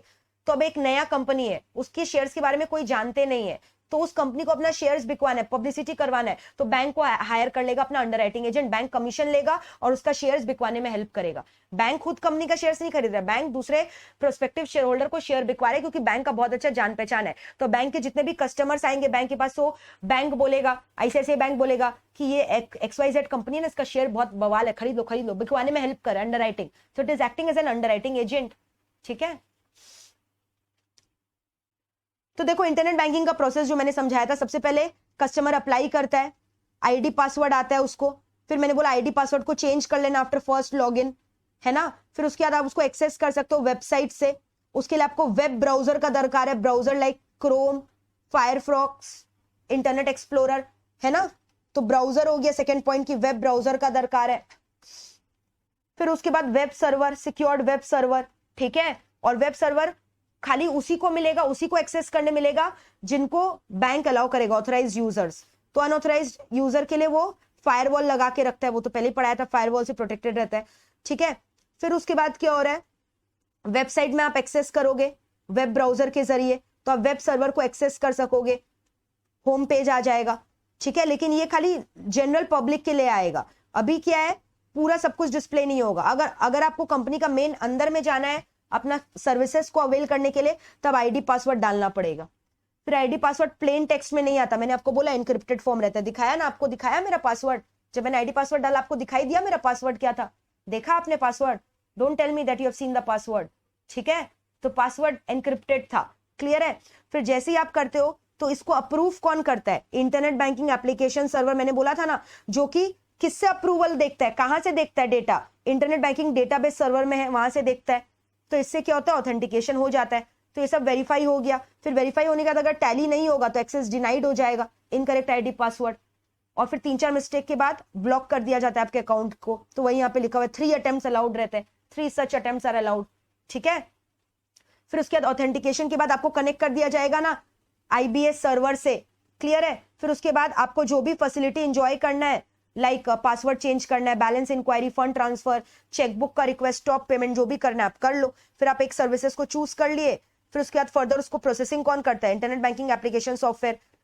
फिर चैनल सर्वर से आपको कनेक्ट कर देता है, channel server main central database server से डेटा एक्सेस करता है और दे देता है, ठीक है। और किसके जरिए? मिडलवेयर। मिडलवेयर कौन हो गया? वो जो एप्लीकेशन सॉफ्टवेयर नहीं लगा हुआ रहता है मेन इंफ्रास्ट्रक्चर का, तो वही चीज है। फिर इस तरह से आप कर लेते हो, फिर फाइनली खत्म हो गया, दैट्स इट। फिर लास्ट में web server generates a dynamic web page for the service requested, खत्म, दैट्स इट। एनक्रिप्टेड फॉर्म में आपके ईमेल में चला जाता है आपका अकाउंट का डिटेल्स एनक्रिप्टेड फॉर्मेट में। तो ये स्टेप्स आपको समझ में आ गया होगा, आई होप। अब बोल रहा है ई कॉमर्स ट्रांजेक्शन प्रोसेसिंग, ठीक है। तो इसमें आपको बोल रहा है एक केस स्टडी, ये केस स्टडी रीड करो, बहुत ईजी है, ये रीड करो। ओटीपी मांगता है ना, वन टाइम पासवर्ड, ठीक है। तो टू वे ऑथराइजेशन होता है, मैंने आपको बोला आईडी पासवर्ड डालने के बाद ओटीपी भी मांगता है। अगर आप कोई आईएमपीएस आरटीजीएस ये सब करोगे तो देखो, ऑर्डर प्लेस किया, सर्वर रिक्वेस्ट आया, पेमेंट गेटवे, कोई पेमेंट कर रहे हो, फंड ट्रांसफर हुआ, मर्चेंट के पास पैसा चला गया, सब हम लोगों ने ई कॉमर्स में किया है। अच्छा, ये वाला केस स्टडी करो। यहाँ पे बोल रहा है कि एक पब्लिक सेक्टर बैंक है, उसको कोर बैंकिंग सॉफ्टवेयर खरीदना है, तो वो एक आईटी कंपनी से खरीद रहा है। तो उसके लिए बोल रहा है क्या क्या स्टेप्स चाहिए, कैसे उसका सॉफ्टवेयर डेवलप कर वो देगा। तो देखो क्या लिखा हुआ है, XYZ bank is one of the, अच्छा पेज नंबर आप समझ गए ना कौन सा है, इसके पहले पेज 5.23, पेज 5.23 यहां तक सब कुछ मेरा नोट से करना है। बिफोर दैट 23 पेजेस तक पूरा मेरा नोट से पढ़ना है, ठीक है, जो मैं आपको पावर पॉइंट नोट्स दूंगी, डिजिटल नोट्स। उसके बाद हम लोग पूरा मैथ से करेंगे। तो ये प्रोसेस किया, अब ये केस स्टडी देख लो, ये वाला केस स्टडी भी आज करके हम लोग नक्की करते हैं। आओ, XY bank is one of the largest public sector bank in India. Process is a leading IT company, software बनाता है, जैसे फिनाकल का सॉफ्टवेयर इन्फोसिस बनाता है, वैसे ये भी एक लीडिंग कंपनी है जो IT software and all develop करके देता है। बैंक को चाहिए आईटी सॉफ्टवेयर, ठीक है। तो बोल रहा है वो उसको लाइसेंस कर दिया, internet banking software, core banking solution, e connect, financial middleware software का नाम है। अब XYZ intends to deploy Banksoft across, बोल रहा है अब ये सॉफ्टवेयर उसको 1500 ब्रांचेस में लगाना है अपने 3 साल के लिए। तो क्या करेगा मैनेजमेंट को क्या इंफॉर्मेशन देगा, कैसे, टेक्निकल स्टेप्स क्या होगा। सबसे पहले तो क्या होगा, IT solution to be deployed by the bank. सबसे पहले उसको क्या करना पड़ेगा, इतना बड़ा सॉफ्टवेयर लगा रहा है तो उसको क्या करना पड़ेगा, एक डेटा सेंटर बनाना पड़ेगा, एक मेन डेटा सेंटर। फिर इस डेटा सेंटर में वो क्या करेगा, मेन एक डेटाबेस वेयरहाउस बनाएगा, फिर एक मेन सर्वर होस्ट कंप्यूटर खरीदेगा, और होस्ट कंप्यूटर में ये जो सॉफ्टवेयर खरीदा ये इंस्टॉल करेगा, एप्लीकेशन सॉफ्टवेयर इंस्टॉल करेगा। तो एक डेटा वेयरहाउस खरीदेगा, डेटाबेस वेयरहाउस बनाएगा, एक एप्लीकेशन सॉफ्टवेयर। तो एक डेटा सेंटर पहले खरीदेगा, तो वही है, एक डेटा सेंटर खरीदेगा। फिर डेटा सेंटर में main server, web server, database server, application server, ये सब लगाएगा। फिर उसका एक रेप्लिका क्रिएट करेगा दूसरे लोकेशन में, रिकवरी एंड ऑल के लिए। हम लोग एक डेटा रिकवरी सेंटर भी तो क्रिएट करते हैं, ये हो गया मेन डेटा सेंटर। और एक डेटा रिकवरी सेंटर भी तो रहता है ना, जहां पे हम लोग बैकअप एंड ऑल लेकर रखते हैं, बैकअप सेंटर। और फिर उसके बाद ये जो मेन सर्वर कंप्यूटर है, इसका कनेक्शन दे देगा सारे ब्रांचेस में, सब ब्रांचेस अलग अलग एरियाज में। कैसे कनेक्शन देगा, इंटरनेट के जरिए, इंटरनेट के जरिए, वीसैट, लीज लाइन, सबको कनेक्ट कर देगा ना एक दूसरे से, ताकि सब इसको एक्सेस कर सके। फिर each of the branches will have terminal with the Windows ना, सबको इससे कनेक्ट मिल जाएगा। और सबको एक कॉमन प्रिंटर, वर्चुअलाइजेशन कर देगा, वर्चुअल कंप्यूटर्स क्रिएट कर देगा, हाइपरवाइजर यूज करके सबको एक ही प्रिंटर से कनेक्ट कर देगा। और फिर उसके बाद एटीएम से, सब एटीएम में एटीएम स्विच बनाएगा, एटीएम सर्वर क्रिएट करेगा, फायरवॉल क्रिएट करेगा, प्रॉक्सी सर्वर बैठाएगा, ताकि मेन सर्वर को सिक्योरिटी इश्यूज ना हो। तो वही सब चीज बोल रहा है जो हम लोगों ने पढ़ा आर्किटेक्चर, वही आपको सब लिखना है, लिख देना। यहाँ पे तो कम लिखा है, आप तो इससे ज्यादा लिख सकते हो। फायरवॉल लगाना पड़ेगा, प्रॉक्सी सर्वर लगाना पड़ेगा, कनेक्शन बैठाना पड़ेगा, etcetera etcetera. So that's it. Clear है यहां तक? बताओ, पूरा लर्न कर लोगे? तो ये steps of internet banking institute के मैथ से करना है। उसके पहले जितना भी मैंने पढ़ाया है वो कहां से पढ़ना है, मेरे डिजिटल नोट से और मेरे हैंड रिटन नोट्स से। ओके, डायग्राम मैंने बोला था हैंड रिटन नोट्स मैं आपको दे दूंगी। Alright guys, are we through with this और not? Come on tell me, कैसा लगा, समझ में आया आज का क्लास? आज का क्लास बहुत इजी था। तो हर जगह पता है वही सारे वर्ड्स बार बार आ रहे हैं, internet banking channel server, internet banking application server, internet banking database server, web browser, web server, proxy server, main database server, main data centre, ये सब वर्ड्स बार बार आ रहे हैं। इसीलिए मैंने बोला पहला क्लास बहुत इंपॉर्टेंट है इस चैप्टर का। पहला क्लास अगर आप अच्छे से कर लोगे ना तो सारे क्लासेस आपको इस चैप्टर के ईजी लगने हैं फर्दर। ये फंक्शनल आर्किटेक्चर अभी मैंने नहीं पढ़ा है, ये मैं आपको पढ़ाऊंगी नेक्स्ट क्लास में। इजी है, डोंट वरी। इसलिए नहीं पढ़ाया क्योंकि आगे का टॉपिक्स जानना पड़ेगा, तब फंक्शनल आर्किटेक्चर समझ पाएंगे। इसके पहले का हम लोगों ने सारे टॉपिक्स को कवर कर लिया। Are we through with this? Easy है ना ये वाला चैप्टर? फर्स्ट चैप्टर थोड़ा डिफिकल्ट है, वो भी डिफिकल्ट नहीं, अगर आप मेरी बातों को ध्यान से सुने होगे तो। डिफिकल्ट बिल्कुल नहीं है, डिफिकल्ट कुछ भी नहीं है। और केस स्टडीज आजकल बहुत ट्रेंडिंग में, केस स्टडीज से आपका क्वेश्चंस आएगा, एमसीक्यूज, और इस टाइप के लॉन्ग क्वेश्चंस भी आ सकते हैं। ठीक है, मैनेज कर लोगे ये वाला चैप्टर? तो ये वाला चैप्टर अच्छे से कर लेना यहां तक लर्न, और आज ही मैं आपको नोट्स दे दूंगी। ठीक है, गूगल ड्राइव में सारे, गूगल ड्राइव लिंक है, उसमें सारे नोट्स अपडेटेड रहते हैं, तो वहां से सारे नोट्स चेक कर लेना। All right, so that's it for this particular class today. Clear? तो ये वाला चैप्टर में भी हमें कम क्लासेस लगेगा जैसा कि हमें चैप्टर 2 में लगा था, मैक्सिमम 7 क्लासेस। ओके